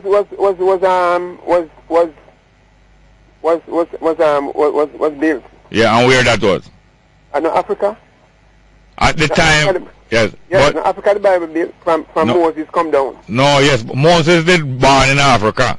Yeah, but it give a clear statement of the different passage of time. Because them talk about Moses and them talk about... no, listen, careful. Yeah. Moses born in Africa, you know. Yes. And then after him born, him lead him people them out of Africa, back up in Asia Minor. Right? Asia Minor. Yeah, up in Jerusalem and them place there. Asia Minor. It's side and side with Africa, but Asia Minor them call it. Jerusalem and them place there, Asia Minor. That's on Jerusalem in Africa then. No, you have place in Africa named Jerusalem, you know. But yeah, no, but this particular Jerusalem. The one named Jerusalem, the city of David. Yeah. In Asia Minor. So how could that be the city of David when Ethiopia is where the throne of David is? No, listen here. When David father, David father? Solomon, no. When David, no, yes. When Solomon received one lady from Ethiopia as a visitor, you remember? Yeah, Sheba. Yeah, she is a place named Sheba, you know. She is a queen. Named Sheba. No, it's a place named Sheba. But so she is a queen. Sheba. So where's Sheba? Sheba is two sides of the Red Sea. One part over in Ethiopia and one part over in a piece of Arabian Peninsula. You know a place I can't wait. It depends two sides of one water. Both sides of the water is one nation. It's not the same place as one nation though. Yeah.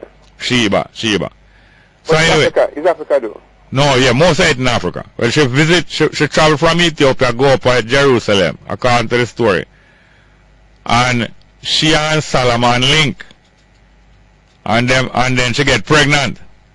Right?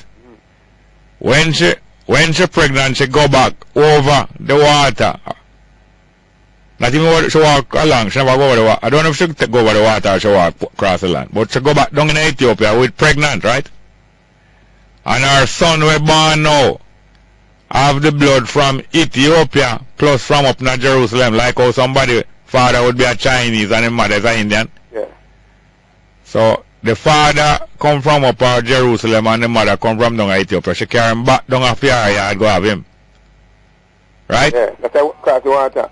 Yeah, so a lot of the people in Ethiopia is mixed between African and Asian. You didn't know that? No. Yeah, man, you have plenty of people in all in Egypt. You know, so a lot of people in Egypt mixed between African and Asian. No, never. The Arab them come from, all the people in the world come from South Africa, you know. Yeah. But them spread out in the world. Yeah. And some reach up in Asia and go back down in Africa, go married back with the original African. So that are Asian, that are the Arabian. Don't you can understand that?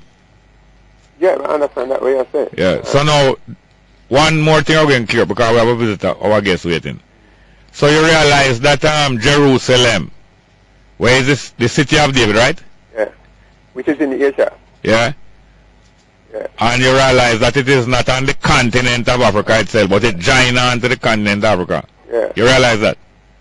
Yeah, that's what you're saying.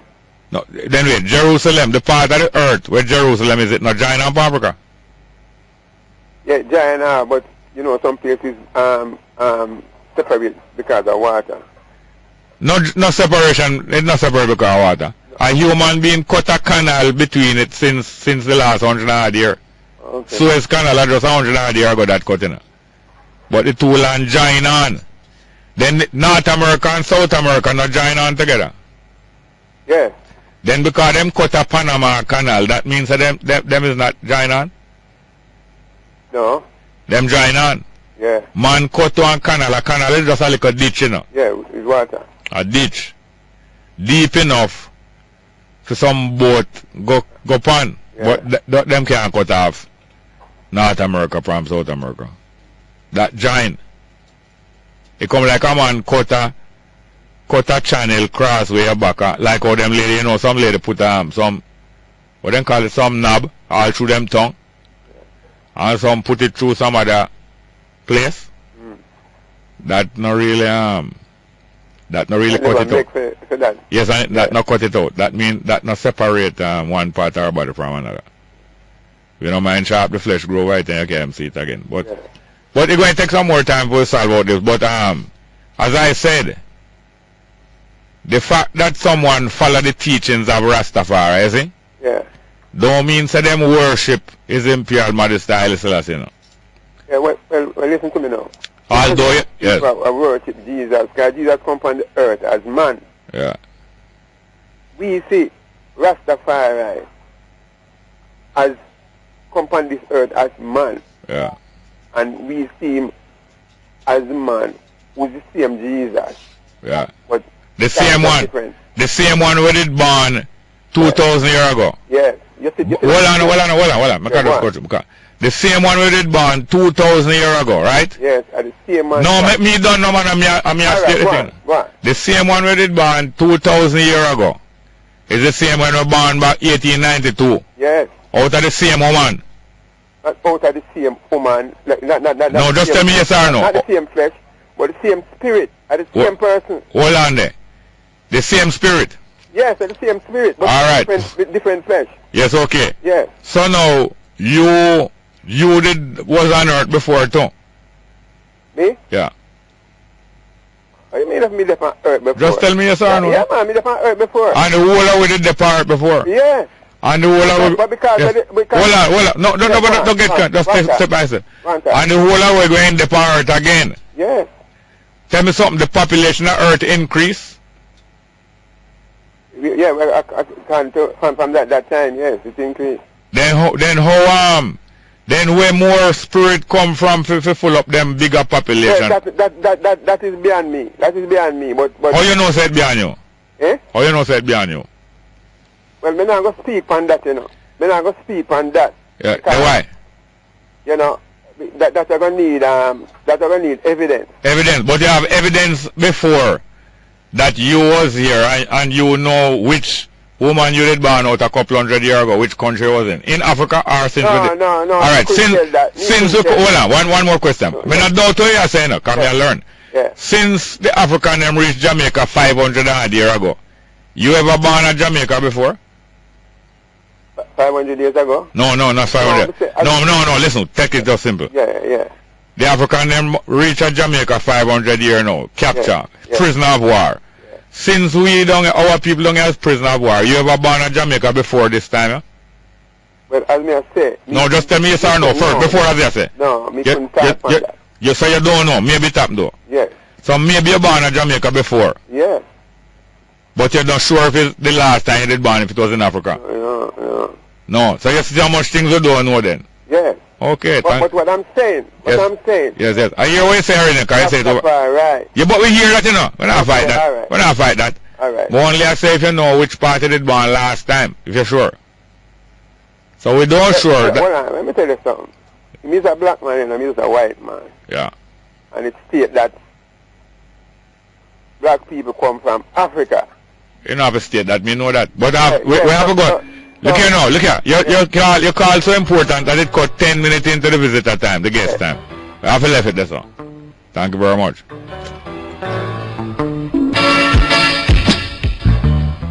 Welcome back to Straight Up. We see some phone call. That's why I entertain that burden so long, because what he was talking about is important. Not more important than other people, but there's a time, everything. So much so that I take away 10 minutes out of my guest time.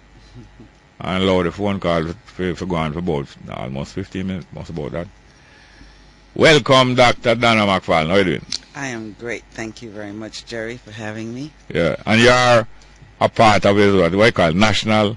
The National Commission on Reparations, and I am also the chairperson of the Public Education Subcommittee. Yes. Within the National Commission. Yes. Now, the decade recognizing the African people, especially those who have been disinherited. What is the name again? It starts now, the International Decade for People of African Ancestry. Start when? Now. Yes, January 2015. Exactly. And yes, and that's one of the main reasons why you see it important to start off the year among other places here, so. Exactly. Because you are chair of the what? I am chairperson of the subcommittee on public education. Yes, and on reparation. And if you are dealing with public education, that's why you come here and other places educating the public. Exactly, because we need the public to buy into reparation. Yeah, reparation. And as you know, up to up to 20 years ago, very few people used to even entertain the idea of Africans, dispossessed African prisoner of war, deserving a reparation. Especially African people of African descent. Yes, man. We said absolutely not. We can't do that. They never will give us anything, so just forget about it. Yes. Wasting time. And most of the educated people, most of our educated African people, black people with education, are the people who torpedo that idea. Not because them wicked, but because them don't see it possible. And they, having got education, start to move up in economics. Them don't own a business, but at least them getting a better salary. Them able to trust a car and do all the kind. We're not disparaging any of them for that, because me and you fall in that category too. Most of those people say, well, it better we go and concentrate in getting ahead more than waste of time on something in the past that was done in the past and in the future not likely for go get it. So them people who get through already, get education, have good job, is most of the people who tell the rest of our people say it's waste of time. You can go and follow Jerry and the Rasta and Donna and the Garvey them. It's a waste of time. But I think But in the last 20 years, a lot of highly educated people start to. Because the most important word that you're using there is education. Their education demanded that response. That is, they were educated not in a transformative way. They weren't taught anything about their history before enslavement. So they actually believed that enslavement was their shame. And so once we begin to know, and it's not that the books weren't written, because Blyden and many others were writing books from the 1800s. But it was not a part of our curriculum. And I think a lot of the so-called educated people that you're referring to now are having access to that material. And they're saying, but wait, I mean, Sheikh Anta Diop, all of these others, John Henry Clark, and they're saying, but wait, we are people too. We had a history. We had a history way before enslavement. And this is something that happened to us. It stunted our growth and at the same time developed other countries. So why aren't we suing for reparation like other people, like the Jews, like the Japanese, like others who have gotten it? So I think the term education is the important term, and we need to put in front of it a transformative education that allows us to see ourselves as important within the human mass, as having contributed completely to the development of other countries, and that we have a right to be able to stand up for our rights as others have done. Now, recent years, some Rastafari brethren and sisters, them get a communication to the so-called Queen of England, personally, a letter. Say, own up to the proceeds of crime what you sit on, and cough up some of the proceeds of crime. And the Queen have the audacity to say, at the time when our foreparents was proceeding out of the crime and proceeding off of the crime, it was not a crime, and therefore she have no obligation to cough up some of what she sit down upon. And we see similar kind of reasoning, you know, where at the time these things was not. Alright, look at the difference now. That's why I love this story, which I learned early, of how the minorities, the larger minorities came here. Because the Chinese and the Indians came here by a previous agreement. They were in China and they were invited to come here on farm work. And they made agreement on paper, say, we will go and work in Jamaica for 5 years. We will get food and clothes and a little pocket money, but the most of the money, when the 5 years done, we will get that money. And also get a ticket to go back to China or to India. If we don't want the ticket to go back to China or India, we must get a piece of land in Jamaica. It was a deal. Well, if that's why I'm glad to them get that deal now, because it demonstrates that if the Chinese or Indian get a passage back to China, India, plus some money. Or if them don't want them get piece of land in Jamaica, that prove how much the African is owed. When never. But here the same faithfulness with the Queen say, it was not crime them time. Yeah, she says it was regrettable. It was not a crime that time. So therefore, slavery was not crime. It's the same way they must say now. The Chinese and Indian did sign contract before them come. You never sign a contract, so you not get none. But is your face to them? Yes, capitalism.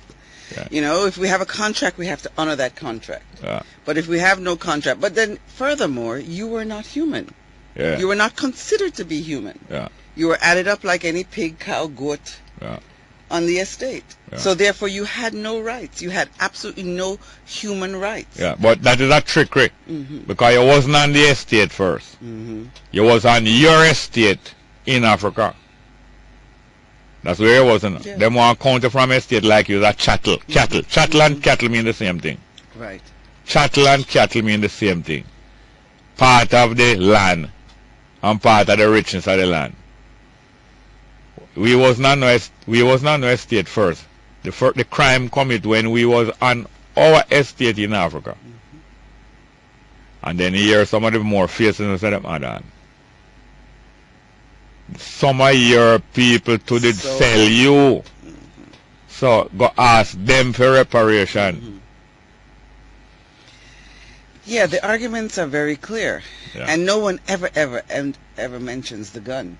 No, I love it. It's beautiful. It come like me in your ears. That I'm in a verse. I love it. Because that I was coming to. Exactly. Go on. No one mentions the gun. Yeah. And this is an African technology, created by the Moors. Yes. And shown to the Spaniards. In other words, it's African apply gunpowder. Which is a Chinese. Gunpowder. Right. It was powder, Yes. But it become gunpowder when man make gun. Can't be gunpowder before man make gun. African applied it to powder to a restricted area. That when you explode it, it restricted, but it have a hole for escape. Yes. So it escape down the hole, so you can aim things now with They it. called it a fire stick. Fire stick.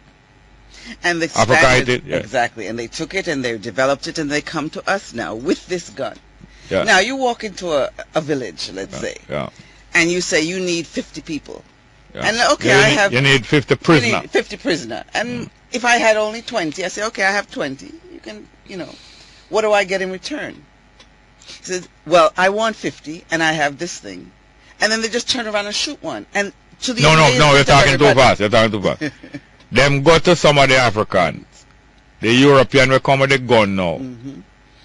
Him go to some of the African ruler or the rich family. And say, how much prisoner you have? And them say 20. But him want 50. So him say, all right, you only have 20. I am going to give you 20 rifle for the 20 prisoner we have. I'm going to get 30 more rifle. And I'm going to park up in the harbor 2 weeks. By 2 week time, you must come back here with 30 more prisoner to pay for the rifle them. But in addition to this, the demonstration of what this fire stick can do, the fact that it can actually take a life, makes it clear to the Africans that if they do not have this, they themselves may very well. You become the prisoner. You will make up the amount. Exactly. And here the next thing. What is the main, I'm going to demonstrate, the main bargaining power? Why the chief and the rich family will go out and capture more prisoners, even some of them relatives, is that, first I want to say this, there was no ghetto in Africa. There was no slum in Africa. The people might be living on a different living standard from the people in Europe. But there was no ghetto, there was no slum. The people was living on the land. The main disadvantage was some places was less technology. Here where the technology go. Most of us did have bow and arrow. We can kill you up to 30 yards, sometimes maybe 50 yards. And spear. But the gun can stay 100 yards and kill you. So if a set of man come near to your village now, regardless of the color of them, although it was white man, them come near your village and them can stay 100 yards from the village and kill 10 of you. Before them start talk and reason, them just stay 100 yards away and kill 10 of you with for them fire stick. You only have your spear and your bow and arrow.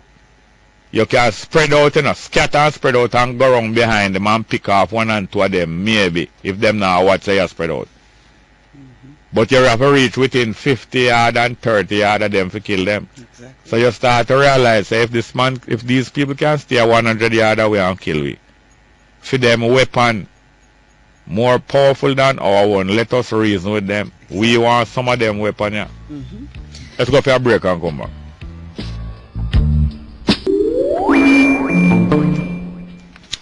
Welcome back to Straight Up. I'm your host, Jerry Small. We're rehearsing here with Dr. Donna Mcfarlane, part of the Reparation, National Reparation Commission. How long it is and how central it was, over 500 years now. The distribution of the gun over the bow and arrow and the spear, the distribution and the trading of the gun over and against the bow and arrow and the spear among some Africans, over 500 years and still up to now, being used as a practical method how to kill two birds with one stone or with one gun. And one thing I want to say before I give her the last 10 minutes to tell what she wants to do this year, she and Professor Vernon Shepherd and the rest of the committee, is that it's not all of the rulers and the leaders of the tribes and the kingdoms and the nations in Africa did immediately start trading the white man. Many of them resisted, but the very ones that showed resistance, they make a special effort to wipe out all of those governments. The government who would protect them people and who wouldn't fight and capture other prisoners, come get them, wipe out those rulers. And therefore disrupt up many governments in Africa so that them could have weakened Africa. Then now typically one like Ethiopia, which resisted for thousands of years and never allow no white man to come in, come conquer them. Matter of fact, the Ethiopian them did acquire all some gun too.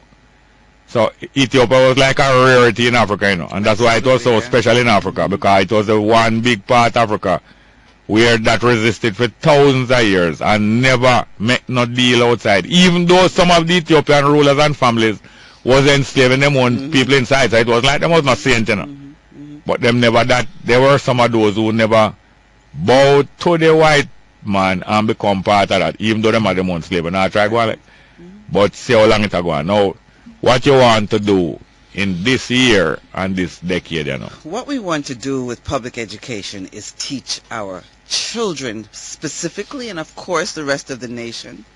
We want to teach them that their lives matter, that black lives matter, and that we must claim for reparation. And in doing so, CARICOM has, as you know, has put together all of the countries have agreed on a 10-point plan of action. And we wanted to sensitize the nation about what that plan of action is. First, they want a full formal apology.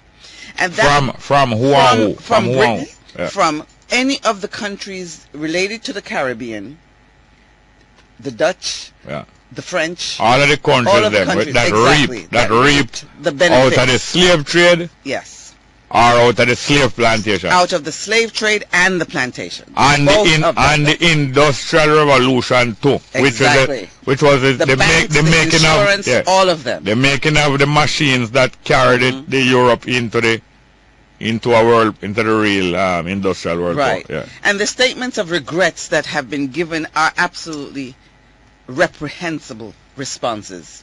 We want a call for apology. Because what apology does is set up a legal framework. If you don't apologize, you don't get the legal framework. The second thing is repatriation of anyone who wishes to go back. A repatriation program must be established and all available channels of international law and diplomacy used to resettle those persons who wish to return. 3, Indigenous Peoples Development Program. And what that means is that we have to accept that there was genocide and land appropriation went hand in hand. And the genocide of the native populations, the dislocation of those populations, all of those need to be rehabilitated and brought back. Cultural institutions need to be built. European nations have invested in the development of community institutions such as museums, research centers, in order to prepare their citizens. We also want the same. our children need to know, need to see their history in action, not just from books, but actually represented in museums. So that is a very important part. The public health crisis that the enslavement of our African descendants have had to live with. You know, in the end of slavery, less than 2 million people remained here. The chronic health conditions of Caribbean blacks now constitute the greatest financial risk to sustainability. We're talking about diabetes, we're talking about high blood pressure. All of those things have come out of our enslavement. What must have it? Yes. Just like how bleaching is a blight upon about half our people in Jamaica, bleaching. And it's a health risk. Yes. So it is the diabetes and all of those other things is a result of the diet. Just like how bleaching is a result of the mental diet of being fed in our young people's mind. Hypertension and diabetes. Diabetes is a result of the physical diet and food where them force from it. Exactly. Salt fish, whole heap of salt, whole heap of sugar. Exactly. Illiteracy eradication. I mean, some 70% of black people in the British colonies were functionally illiterate in the 1960s. In the 1960s, 70%. Jamaica, the largest community, had the largest number of illiteracy.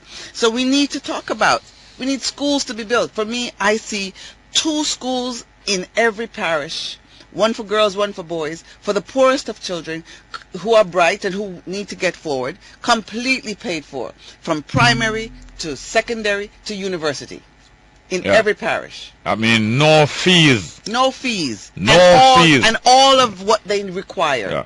Payment of all of what they require. And they must have sport field. Yes. Not just some classroom. Sports and arts. Sports and industrial teaching and everything. Yes. The next, African Knowledge Program. Our children need to be taught that their history did not begin with the enslavement of their ancestors. Such projects as school exchanges, school cultural tours, community artistic and performance programs, all of these things we need to have in place so that our children learn who they are. Psychological rehabilitation. You talk about bleaching? I mean, we were classified for over 400 years as non-human, as chattel, as property, as real estate. We were denied recognition as members of the human family. That's what they said. That doesn't mean that we were not. But they perpetuated that lie. The history has inflicted massive psychological trauma upon African descendant populations, and that is evident today in the Caribbean. So that was number 8. Then just two more. Technological transfer is the 9th one. Generations of Caribbean youth have been denied membership and access to the science and technology culture. So we need to have facilities that transfer technology and science here developed within the Caribbean so that they can learn. And the last one is debt cancellation. It's the least they could do. I mean, we carried the debt forward from independence. So we need to the cycle of They create the debt. They create the debt. Right. Like how somebody come to a community and go in a schoolyard and give out whole heap of sweetie with cocaine in it to the children. Then after the children get hooked on the sweetie with the cocaine, them come back and say no more free. Alright. 40,000 free tablet. Then after you get hooked on the tablet, no more free tablet. That are electronic, you know. Yes, but you can put it, they sweeten the pill, sugar coated pill, cocaine inside there. After the children get addicted to the cocaine, they come back and say, no more free sweetie. If you want some more free sweetie, you have to come and sit down in my lap, whether you're a girl or a boy. And if I'm the vice principal, you have to sit down in my lap before me give you no free sweetie. And I have to take a selfie with you, put on my phone, and so you get the children hooked on cocaine. And you automatically have a cocaine business because the children have to go prostitute at night now. If you could come back, come buy a sweetie at daytime. But if we had the technological transfer, we'd be building the tablets here. Yeah, but different. I only try show you how the debt is like cocaine. They feed in the debt. They arrange the debt long time. And then have you hooked on debt. And you perpetually having to go and work to pay back debt like a sugar-coated pill of cocaine inside of the sweetie. So we need the support for the payment of domestic debt and cancellation of international debt. Well, now that you come there now, Because so many of our educated people are still not educated in some of the fine points that they should be. If and when these things come, and before them even come, we might set up a national reparations trust. You understand? Yes. Just like how we set up a national housing trust, you know. And when we set up the national reparations trust, and some of them money start come, even if they the same debt forgiveness, instead of some of the money spent on the original plan, at least 2 schools in every parish and all those things, politician will set up people in that national reparation trust, chairman and board members, who willing to shift from the reparation and building the 2 schools and say we could go and use those money in the meantime to do some other thing. So it's certainly not the government of Jamaica or any other CARICOM governments who would handle this. As a matter of fact, David Kamasong in Barbados suggests that there has to be an international tribunal specifically designed to deal with and do justice to reparations claims. But this is a historic thing, you know, of huge magnitude. That's so why, two things. That's why I'm so glad that Mr. Justice Robinson just recently get appointed to the International Court of Justice. After many years they recognize Upper Hague. And one of the first statements he make is about the validity of reparation. Well, I'm going to come back again, same kind of question. Not only reparation, but repatriation. So maybe in the future we're going to set up a national repatriation trust, different from reparation. We have to build 2 schools in every parish. You know. Some people now want to stay in Jamaica and them people go on 2 schools in every parish. They want to go home now. So a national repatriation trust might set up, you know. Where say, well then, okay, like Marcus Garvey, we're going to set up an airline. We're not going to spend out money on Panama and them airline. We're going to set up a national airline like the Black Star Line shipping company. A national airline will make money in the meantime, flying to America. People want to go to America, people want to come, tourists come here, so flying to Canada, doing the usual commercial airline. But you reserve 1 flight a week to Africa. In other words, the airline going to business in the world and Caribbean to make money. And the money we make going to finance just 1 flight to Africa a week. Going direct to Africa for who want to go. A little more when that national airline or that Black Star Line set up. Some politician will full up the National Repatriation Trust with a chairman and with board members who say, in the meantime, let us switch some of the money and put it over and use for some of our other government project. Make we go buy one out of many place with the national airline money instead of spend it on the flight to Africa. You know, so we have to depend vigilance. Because the politician will ride on the back, you know. Which is why public education is important. Let's go for the 10 a.m. headline news. Let's go for the. I'm going to invite you to stay over here. Sure. I know some people want to call you. Straight up.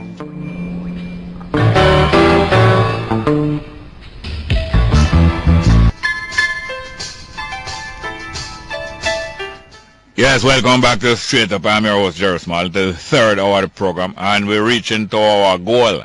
So glad to play this piece of music by George Beaufort. George Beaufort of the 12th tribe of Israel from way back, and it sums up everything that we've been dealing with from the beginning of the program, preamble and everything. Reaching to our goal, and then we're going to play Capture Land 2. After that, younger generation. Capture Land, you sing Capture Land could be George grandson too. But it goes on, and we still have Donna Mcfarlane there. Dr. Donna Mcfarlane. And we're going to talk with her a little more. Maybe you want to talk with her on the phone too. And then we're going to read some text messages after we listen to George Beaufort, Reaching to Our Goals. Straight up. Deep inside my soul, deep inside my soul, I've got this feeling deep down in my soul. From when I was a child I wanted to tell the whole wide world this loving feeling. Yes, we will. Thank you very much to George Beaufort there. Text message. Jerry, isn't it highly hypocritical that PJ Patterson is berating the slow pace of the government in its response to the ganja legalization? Oh, I forgot. Isn't he a board member of a company that stands to make hundreds of millions of dollars off ganja? Or am I just being narrow-minded, not being able to discern the constructive criticism of the former Prime Minister? Why? You must get at least 50% for the answer. Né? Must at least 50%. And I don't know if it's a multiple choice. Next one. CCJ, that means Caribbean Court of Justice, is just a ceremonial, only a hype. Well, now, CCJ, up to now, it now, my little comment, not operating properly. Because this morning, a former Prime Minister of St. Vincent demonstrate how much politicians are still able to manipulate CCJ. But like the CARICOM committee that Dr. Donna Mcfarlane just tell us about, largely driven by people like Prime Minister Gonzalez of St. Vincent, have reached a stage where them grappling with the same reparation thing as a region. So you find that there are some educated people, there are some politicians that is more sensitive and more advanced than others. And so therefore, a lot of things that look like it can't happen or don't happen can make progress. Because even somebody like Dudley Thompson, who was part of the whole Green Bay thing, which I think took place on this date here, isn't it the 5th of January? That the Green Bay massacre took place, I think so. Even somebody like Dudley Thompson was partly a part of that whole setup there. Partly redeemed himself by him struggling in the reparation movement. After him they done the great work in the 50s before for Jomo Kenyatta and the African. Come do some bad work in a Green Bay and all of them things there, and come do some work for reparation. We have to go take knowledge of that. At the same time, we're not going to sweep any of the blood under the carpet. I'm going to go to the next text message. Twitter minority is just a pack of tracers. Friday, Dial and Bowell attack Arnaldo Brown for playing a phone game. Arnaldo Brown is one of the ministers who have the high phone bill. And this person is saying that a Twitter minority, in other words, the people who depend social, what you call it, social media. Social network. Social media is just a little minority, not important because it's only a few people and therefore them opinion don't matter. And this person is adding to that them is just a pack of tracers. But you know the tracing go two directions. Next one. Jerry, today I pay respect for the people of Southside and Santos Football Club in honor of a true friend, Guto Thompson, who was tricked by the MIU, the Military Intelligence Unit, and was killed in Green Bay, coming from Jadi. Yes, I believe this is true, you know. Guto, I think, was killed on this date. I think this is the date on which 1978 January, many brethren from Southside was tricked and were carried out to Green Bay and slaughtered, and some escaped to tell the tale, and that's how the whole thing bust out in the open. That the government of the day and the political party, ruling government, trick a whole heap of man, some of them supporters of the opposition party, and some of them even for them own supporter, carry them out of Green Bay and frame them so they was training to overthrow the government so that they could do certain things and wipe out the man them. Some escape and tell the tale, and the worms, a can of worms was opened up, and little more the gunman them from both the PNP and JLP refused to fire no more gun for JLP and PNP. Came together in a peace movement. So them not fire no more gun for JLP and PNP. And even Bob Marley was apologized to in England because some of them did shoot after him on behalf of political party. Beg him to come back to Jamaica, and the whole peace concert and peace movement came about. Of course, Babylon dismantled it within a couple of years by killing off most of the main people, including Claude Demas up the next year, January 79, or was it February? I think it was either January or February 79, and kill off all the other man them. More of that later. Next one. Bongo Jerry, thanks for giving out that valuable piece of civic lesson. We love you. Thank you very much. Next one. Jerry just want to pick up the Maypen firemen. My house was on fire, and within 20 minutes of calling them, they were on the scene. Big up. Well, it's good to give credit where credit is due. Especially where credit is overdue. Maypen fireman, them big up. On the scene in 20 minutes, and it's most likely it's a good distance away. Go and play Capture Land now, because we're going to open the phone line. Get back to Donna Mcfarlane, Dr. Donna Mcfarlane, telling us some of the things that are hope to be achieved. Capture land. Because down here capture. Them capture Africa, them capture down here. And as we catch upon a piece of land, them claim say it's capture land. By the way, George Beaufort is one of the man who helped me capture a piece of land over the river too. Because him did capture a house, but when him vacated, him come tell me say hold it before anybody else, before Babylon take it back. And we did capture it and raise some more children here. George. Thanks to George Beaufort. Capture land.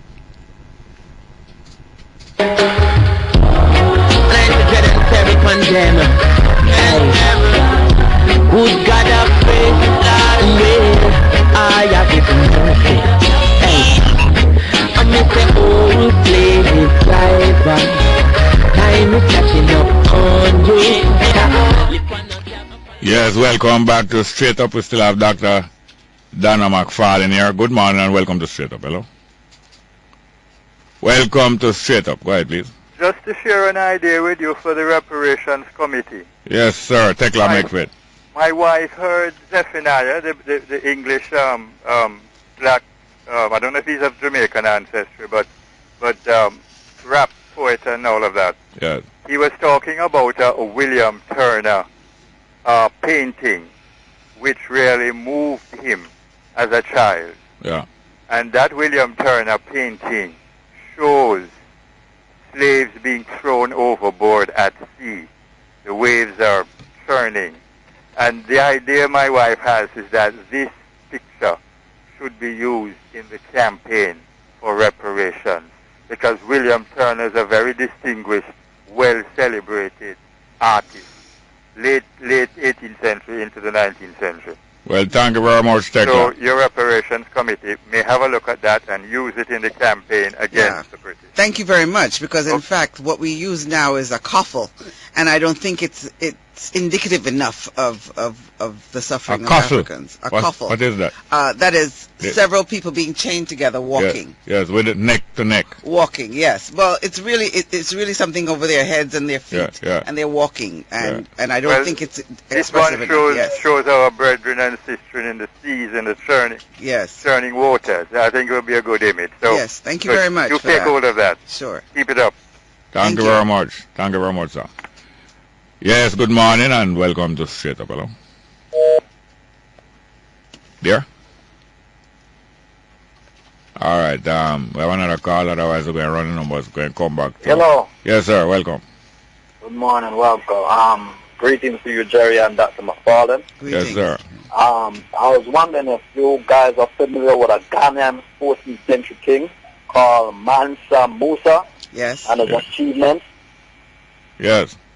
Have you ever heard of him? Yes, sir. Mansa Musa was from Mali.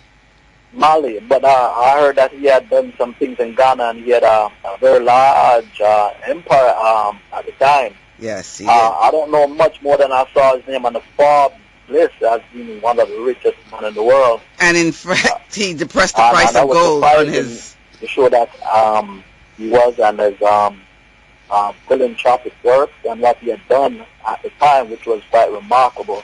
But I really like the fact that he was from that region of Africa, because I never really made a connection between Ethiopia and Ghana in the slave movement. But what was really good, again, like I said, being from West Africa kind of give more depth towards the people there. I don't know much about it more than what I saw that was just in the media, and that was really from a black media presentation. It was just something like a Forbes list. So I don't know what information you have and you can share.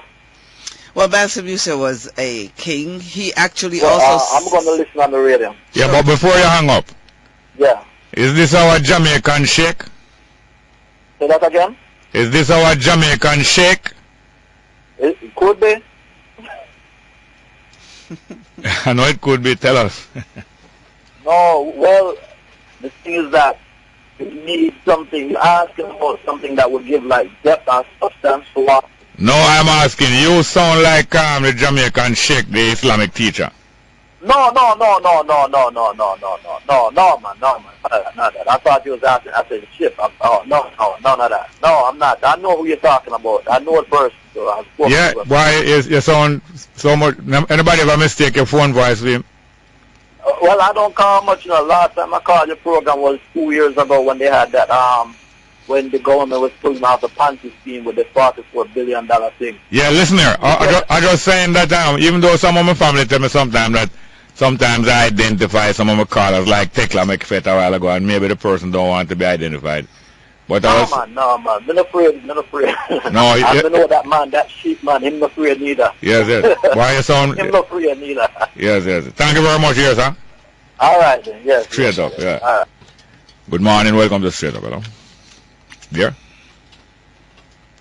Dear, good morning, welcome to Straight Up. Morning, Jerry. Morning, Dr. Donna. Good morning, sir. How are you? I am good. Brother. Mansa Musa Yes. was the richest man ever. Yes, he was. And so much gold he had and was very generous with it that he devalued the price of gold. Him flood the market with by buying things. No, he took a pilgrimage, and on his way, he gave away so much gold that it depressed the price of gold. Yeah, that's right. Put it in circulation. Yes, he also had expeditions that came to this part of the world way before Europeans had done that. In other words, inflation. Him give us so much gold that people was able to buy things with more gold. Exactly. And part of what brought Europeans into Africa, so that we're talking about reparations now, was the same Mansa Musa, car when them find out, oh, this man with this whole heap of gold. Them say, oh boy, let's get over there. You know? Yeah. And by the way, Dr. Donna, is there any money to do anything during this? Is it a 10-year? Is it a decade? Well, that's a question I really can't answer, but usually there should be something for public education, something for, and I think we can actually make a case, and this is something that I really need to consult with Professor Shepard on, what case each government can make or civil society can make to access funds to increase our knowledge on the decade and to spread the knowledge of African people of African descent. Okay. But personally, I don't know. Nice talking with you. Yes, sir. I was going to ask Garnet how real the prospect is. All right, let's go to the next call before I talk about it. Good morning. Welcome to Straight Up. Hello? Yes, I am. Wagwan. Yes, I am. Morning to you again, and morning to you, just Miss Donna Mcfarlane. Yes. Oh, good morning to you, ma'am. Good morning, sir. Yeah, man, I give thanks for you. I like the reasoning, Thank you. Yeah, man, but concerning your idea on the 10-point plan, you see, when you mentioned the part about the public apology. Yes. I was saying in the public apology, me always request that when that time come and you get a public apology, it should be symbolized by a flag. What do you think about that? By a flag? Yes, a flag put up, like when you see a flag and you say that's Jamaican flag, that is that national flag. Whenever you see that flag, you know that this flag represents the apology that you got from the Queen or whoever. Concerning the African struggle. Well, I perhaps something representative of that could be done, but surely what the apology does is open the door for a legal case to be brought by lawyers against the state of Britain. And that's why they have never done it. That's why they have expressed regret. That's why they said they are saddened by what their forefathers did. When they apologize, it opens the door for us to take them to court. Because if you apologize for something, what you're saying is that, I should repair this damage. And to repair the damage means that I can take you to court for settlement. And that is what that apology why that apology is important. Why I'm concerned about the flag is just that you might apologize and come on public media with a printer, visual, you know. And after that apology, then that's where it finished. Somebody have to be reminded that sometime I have to draw back for that paper or that clip. But whenever you see the flag anywhere, it just fresh in your mind, say yes, it was done. See the flag there, you know. Okay. And one more point on the 10-point plan, you see. I've always been wondering. It is said that the Pope of the world were called the fathers of the world. Before they went down into Africa, it issuing the guns and the ammunition and started trade we as African people into enslavement. Yes. It was said that it was the Father who blessed it. Well, I have it as a curse, them curse it. I would have put this on the 10-point plan to say, boy, the Father should bless, but this simply means one should go to the church. Well, I hear you too, and in fact, the Anglican Church, the Methodist Church, they have apologized for their role. They have apologized, and again, no reparation has come into play. I never saw the Pope as father of anything, you know, because the manner in which the Pope has, historically, the manner in which popes have behaved. You know, I have never seen them as pious or as anything to do with a father of mine. So, but I hear what you're saying. That's what I thought. That's come to issue that they have a big role, you know, they always have to get the blessing from the Pope whenever they're going to do them wrong, you know? Yeah. All right, thank you very much. We have to go, but thank you very much for that, yes, sir? Yes, man. We are going to educate our children about it, yes, sir? All right, yes. Good morning and welcome to Straight Up, hello. Welcome, Straight Up. Go ahead, please. Next call. Listen to the phone, please. Reply. Good morning. Are you there? Hello. Yes, welcome, sir. Pretende. Wagwan. Greetings, Brother Jerry. How art thou? Fine, thank you, man. Wagwan. Good, so, my brother. And how is Dr. Donna? Fine, thank you. Give thanks, my dear. Big up to the ISET speed. Yeah, and big up to your institution. And may the year bring prosperity to the institution and our beautiful country, Jamaica. Yes. Yes, Abelja was saying that we should have a flag of a symbol for the apology. But what I think is that in apologizing, it must not be verbal only. It must also be written. Yeah, man. Yes, now, once it is written, documented, and signed, and documented, now that's clear proof. You see what I'm talking about? Yes, yes. Because you can't carry verbal things to court. You carry documentation. Right. Go to court. Yes. Not true? Yes, absolutely. And when I want to apologize, it don't stop there. It means you must always repair the damage. Right, exactly. That's the whole thing about it. And that's what the apology does. Because many people have said, we don't need any apology from them. We can move forward without it. No, the apology allows us legal recourse. Yeah. So we need them to use that word. Most apology. Definitely. Yes. No, but they know they did us wrong, you know. Yes. It's not a matter of if them think they did. They know. You know, so we must demand that. Yes. Hold on, let's go for a break here. So, yes.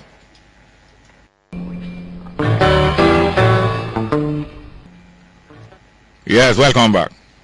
My brother and my sister. Yes, sir. And my fellow Jamaicans. Yeah, I just want to be clear on one thing. What the apology does is it legally obliges the UK to do 4 things. One, they must issue a formal apology, and that means in writing, of course. They have to make a commitment not to repeat the crime. They also have to make a commitment to repair the damage, and then the actual implementation of that damage. So it really is a legally empowered thing, so that they have to do, and that's why they have stayed clear of using that term. Most definitely, most definitely, and whatever you have said is accepted. Yes. However, I think we should take a page out of the Jews' book. Yes. In that, for they to get reparations, they had to be strong. Yes, yes. Not true? Yes. Yeah. And I think we ought to know that reparation is not just a Jamaican thing. It's a Caribbean thing. In the sense that the slaves were not only in Jamaica. So therefore, all of these people are to come together to form a bond. Yes, and which is what they've done. Yeah, we're kind of out of time because I didn't know what the call come back. But I am not really going to predict. But I say now, that when the African American get going, you're going to see some action with this whole thing along with the Caribbean people. And they've started. And the French Caribbean is actually... Yeah, but remember, is also the African American inside of the bowels of the beast. Yes. And the black people inside of Britain, I tell you, when they get going, yes, it's not turning back. That is what you want. Thank you very much, yes, sir. Give thanks and praise. Good morning, welcome to Straight Up, hello. You're the king. Yes, I am, Wagwan. There, my brother. You're the queens. Give thanks. One thing that's kicking on my claw in regards to reparations in a bongo is the drug thing. Hold on a second, it's the drug thing. It's the ganja thing, it's the cocaine thing, it's the heroin thing, it's the demonization of us as a people using these drugs, you understand, and locking us down from traveling and all these kind of things, down to these drugs that now we're finding out are the greatest cures in the planet. How are they going to repair that kind of damage? And I mean, as far as the Europeans are concerned, I know they're talking and stuff, but they have no honor, you know. There is no honor in these people, you know, and I mean, what I see as most important, and like I said from the beginning, is that we need to be reaching out to our people. We need to send out people from the center outwards and just wake the people up to our ground. We have to stand as a mass, because as small groups, the bureaucracy that is law will just keep us tied down. And this is what's going on here. It's all bureaucracy at the end of the day, and it's all time wasting while their plan keeps on going and keeps on running, you know? So it's about how they demonize the African using the herb, especially the ganja. You know, this is what really upsets me right now. And how are they going to repair that damage? And all the people locked up in the jails right now for stuff they shouldn't be in jails for. Well, thank you very much for raising that. We're going to go to another call. Here's that. Thank you very much. All right, my brother. One love. Good morning. Welcome to Straight Up, hello. Welcome. Yeah, blessed. Yes, I. Wagwan. Wagwan, Bongo. Not there. Yeah, we kind of there wait a while still, but I just want to say we can't play dormant and ignorant to the fact that what I need to do is free myself before I can really deal with no reparation. Any reparation committee agitating right now is working on behalf of the colonial system. Reparation means repair of the damage. That means all who was forcefully brought from Africa needs to be returned. Our government needs to be put in place to deal with. No Western diaspora government, black people, cannot claim reparation over the central government of Africa. All these reparation committee that has been put in place is put in place by the colonial masters. So there is no way you can agitate back to the same colonial person for reparation. It's all a setup. You bring me to a point where I don't want to reach. Now there's a lot of I want to reason about it, and even after your call, then I want Dr. Donna Mcfarlane address it, because a lot of the African regimes now, and from that time coming up till now, show a similar attitude, and even the government in Jamaica now, not like a politician, show a similar attitude of some of the rulers there when make agreement with the foreigners them to exploit back them same African brother them, and I don't know which are the present government you know.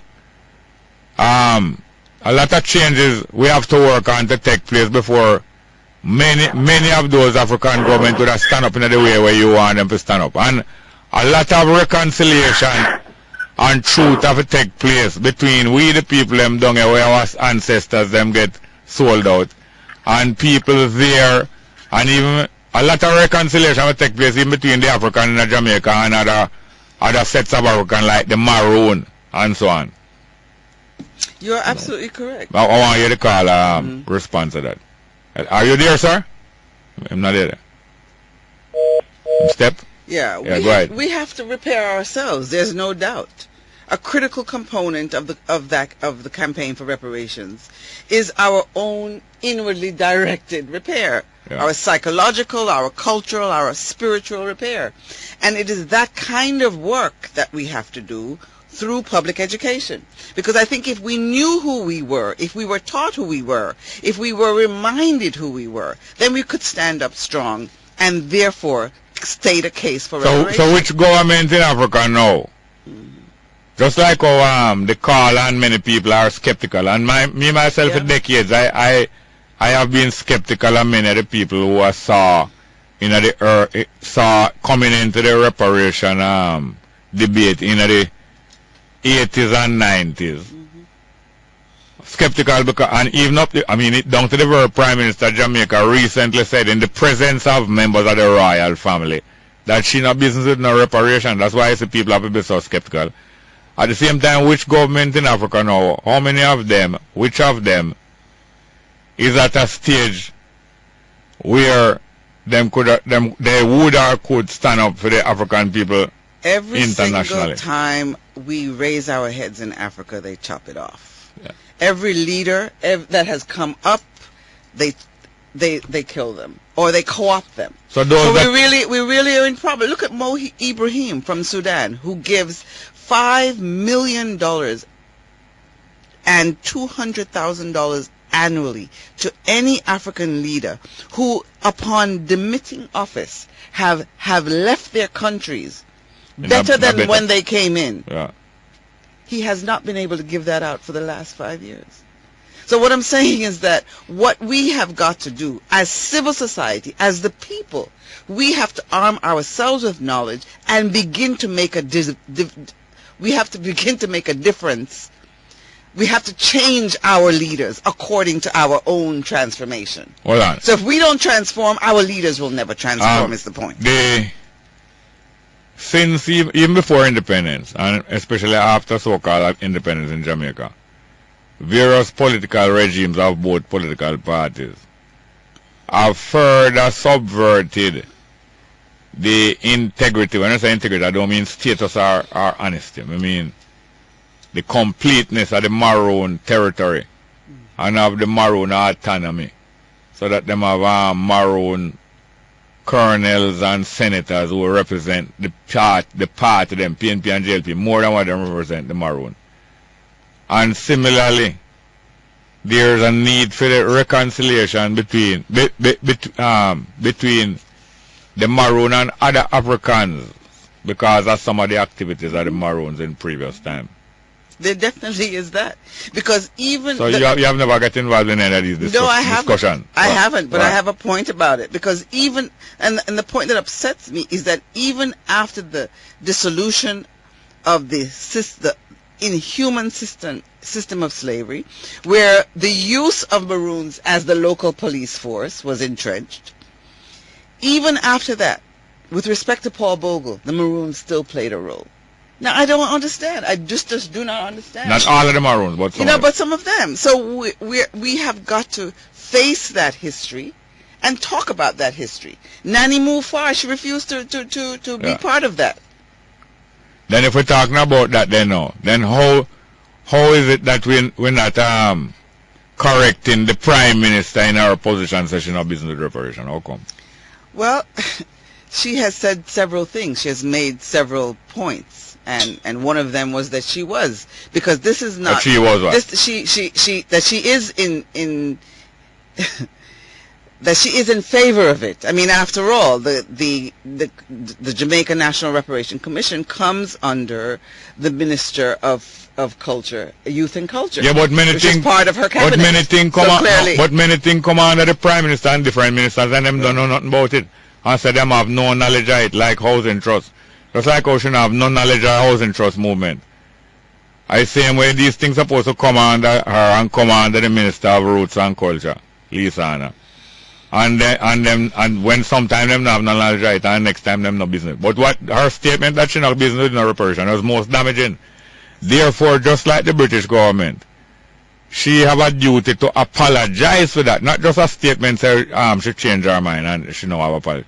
She have a duty to apologize it and make up for it by going in at the forefront, just like Ralph Gonsalves. She have a duty to apologize. It was very damaging when she said, especially in the presence of the Queen of England grandson.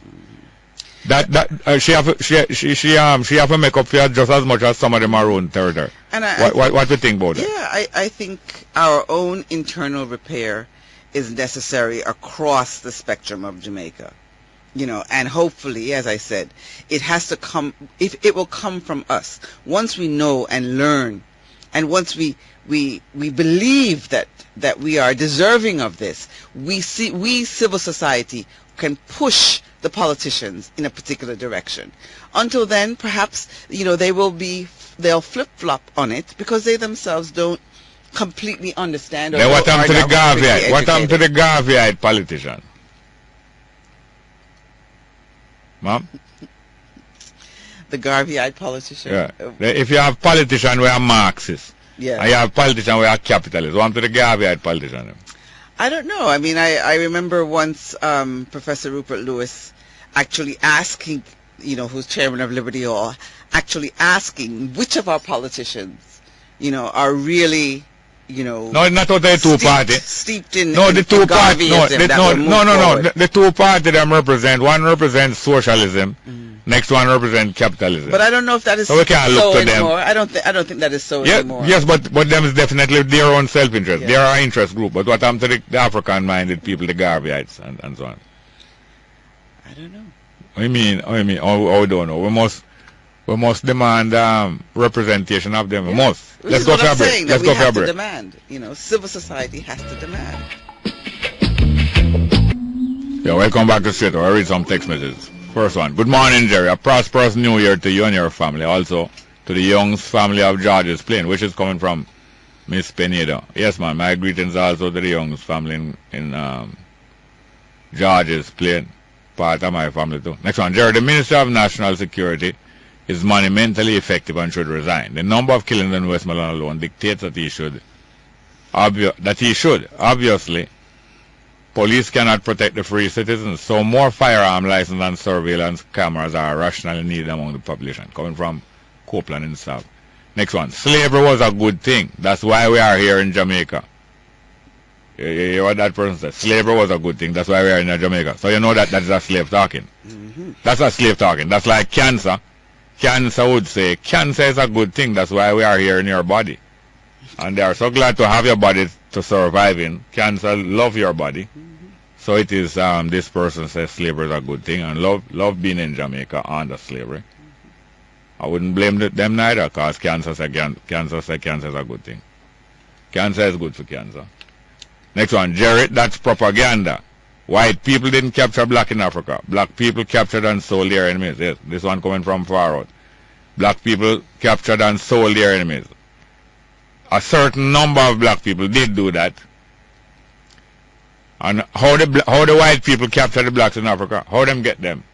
Then I must capture them. If them even buy them, you know, buying is not farmer capture too. And all of them wasn't the same. And I think you know better than this. This one coming from some foreign, coming from a North American number, but it probably covered. You must probably have a white Christmas up there too. I hope you have a happy New Year. Next one. Teacher, I'm not offended by that. I hope you're not offended by my comment. Teacher Bongo, how far is Jamaica from Africa? I'm not sure. I know Jamaica is about 995 or about 1,000 miles from Trinidad in a straight line. So I figure that Africa is about 3,000 miles, 2.5, 3,000. It's closer to Barbados, actually. You can go straight. Yeah, I know. But from Jamaica to Africa, maybe. Seeing that Trinidad is about 1,000 miles away. But it took about 64 days for us to get here in a boat. Yes, let's get back to the phone call. Straight up. Good morning. Welcome. Straight up. Next one. Good morning, Mr. Small. Welcome. Yes, sir. I'm just calling you. I'm calling you back regarding your conversation with your guest, sir. Yes, sir. Welcome. One of the things is that I'm trying to understand is that these people that we're seeking reparation from. Yeah. I mean, how do they view us? Do they view us as their slaves, or do they see us as their equals? Do they? Yeah. Like, name the people you have in mind. I mean, who are we seeking reparation from? Our former colonial rulers, right? The people who benefit, the nations and the companies, families, individuals, companies, business companies, and nation, because enough of the nation, them national treasure they build up over this. You acknowledge that there are certain nations and companies. Yes, sir. We are one on that. But then do you realize that these are the same people who are, taking our blood, sweat, and tears and building their palaces in their homeland? Now, from the proceeds from from the slavery now take it and form multilateral lending agency and lend back that money to us. Yes, man. Yes, man. Yes, and I am not under any illusion. I know that the work that I've been find myself involved with from his a little youth, and the work that we've been doing, the same work of Marcus Garvey doing, many others, Mandela and many others. This job of work take longer than a lifetime. So I know that it might be some time before we get some of the justice we're supposed to get. And like the people in Israel and the people in Japan, take thousands of years. Summertime it take thousands of years and hundreds of cars, thousands of years. You understand? So I'm not on any illusion. I know you have to be strong before you start get justice. Yes, man. And I agree with you with that, because I mean, what they are trying to wear us out, Yes, exactly. Yes, sir.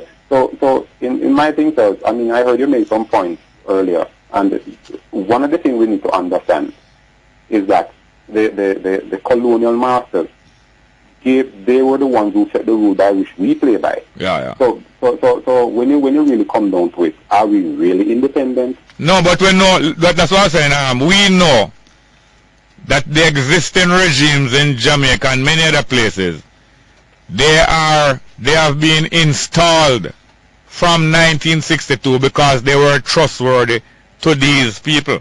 It's because they could trust these people why they built a constitution and a state where they know these people would be in control for at least 100 years, 50 years. 100. So you make a profound statement, I can't stay longer because call me tomorrow. I can't, not even 10 seconds more, don't feel no way. Call me early tomorrow, please. Hello, our next caller. Good morning, welcome. Straight up, hello. Good morning, Jerry. Yeah, it's painful when you have a cut a call that's so sensible, but yes, go ahead, please. Yeah, man. Go ahead, good morning, and good morning to your guests. Tell me something, quick point. Tell me something. Green Bay. Tell me about Green Bay, how it did, because I heard you said the two parties, the guys them sitting off and now going for them. Who did organize it? I told you that it was the regime of the day, the PNP government of 1978. Then how you involve the DLG say it was the same thing. When a notorious thing ever happened in Jamaica to my little black brother. Yes, and the Coral Gardens that your party organized was just as notorious. But a whole policeman right now injured and picked up right now. So you are another Beijing because yes. With anyone down there. Yes, so that means so that means you are sympathizing with the police that are injured in Coral Garden and you are backing up your government, said that they did a good thing. Thank you very much. Call again tomorrow. Good morning and welcome to Straight Up. Hello. Him love what going to Coral Garden and him sorry for the police will get injured down there. Morning and welcome to Straight Up. Are you there? Pleasant good morning, Mr. Smart. Welcome, sir. Yes. Pleasant good morning to you, sir. Yes, sir. I was listening to you early in the morning talking about the schools and the principals and I think the education ministry don't have a clue what they're doing with the principal and the teachers in the school because a lot of the schools, the teachers and the principals, they are dating the kids there. Yeah. And they're having even... Go ahead. No, I'm hearing you, but maybe you're listening to your radio. Yes. And they're also having conflicts with the younger boys because it go with younger girls and younger boys, especially the sportsmen. Yeah.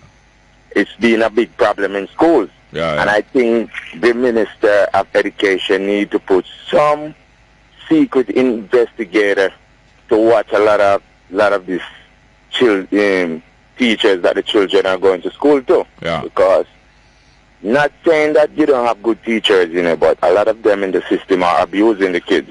Yeah, you'll always have predators who use certain organizations because they can reach to the children easier. Like all over the world, you have unscrupulous people and penetrating like the Boy Scout movement, YMCA, YWC and church and all kind of things to reach to the vulnerable little tender flesh them, Even amongst our own groups and religions here, and from the dance hall to the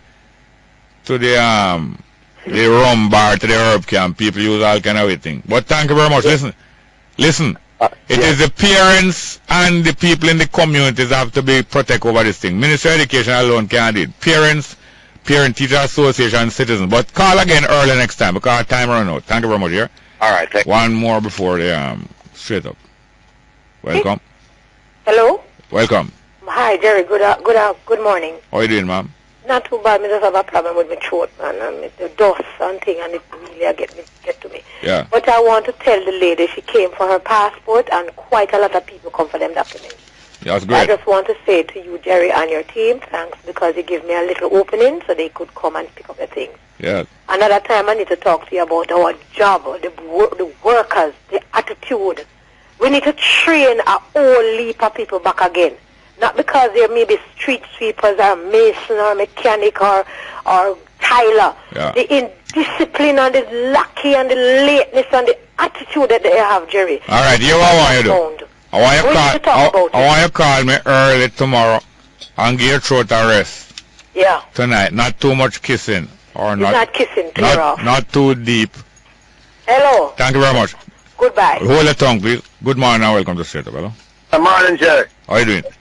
Well, I tell us, I come like a suffocate, but I was about to 8 to 9 call, I'm watch go by, I can't get a word in. I saw the line long. Go on. Yeah, all right, you will happen now. Yeah. Now go say, hat off to the Rastafari and them first and foremost, and I'm saying special hi to that lady there that is champion black people card. You know? Yes, sir. Working into you, most strength for the new year. I'm just going to throw this out into the public, you know, and remind Jamaican people that when they talk about the present regime of today, I am going to be a little bit more specific. I remember when Mike Henry was in Parliament and debating and discussing the issue about reparation. You know, these so-called intellectuals like Peter Phillips came up and beating down the man's opinion like the man was talking foolishness. You know, and I'm saying that hat off to Dr. Gonzal too, because they see the need, for reparation for black people, especially to compensate. I really have to go now, but hats off especially to another lady and another man, to Vereen Shepherd, because we have praised especially the educated people who take it up, because most of the educated people don't take it up. Vereen Shepherd and also Professor Beckles down in Barbados. Hilary Beckles. And him grew up partly in England, and as a teenager, the Rastafari bridging them work impressed him so much that it get him into his mind, and as an adult after him turned professor, boy, thank you very much for that, for suggesting something here, sir.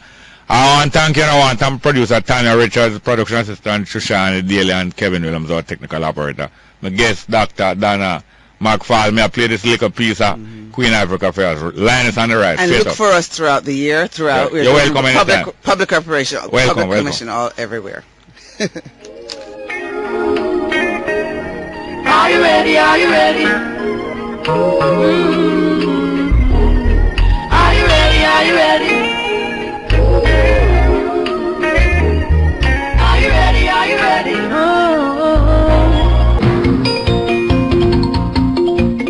Good afternoon with the midday news. I'm Errol Lee. Coming up in this newscast, new acting principal takes up position at Christiana High School following photo scandal.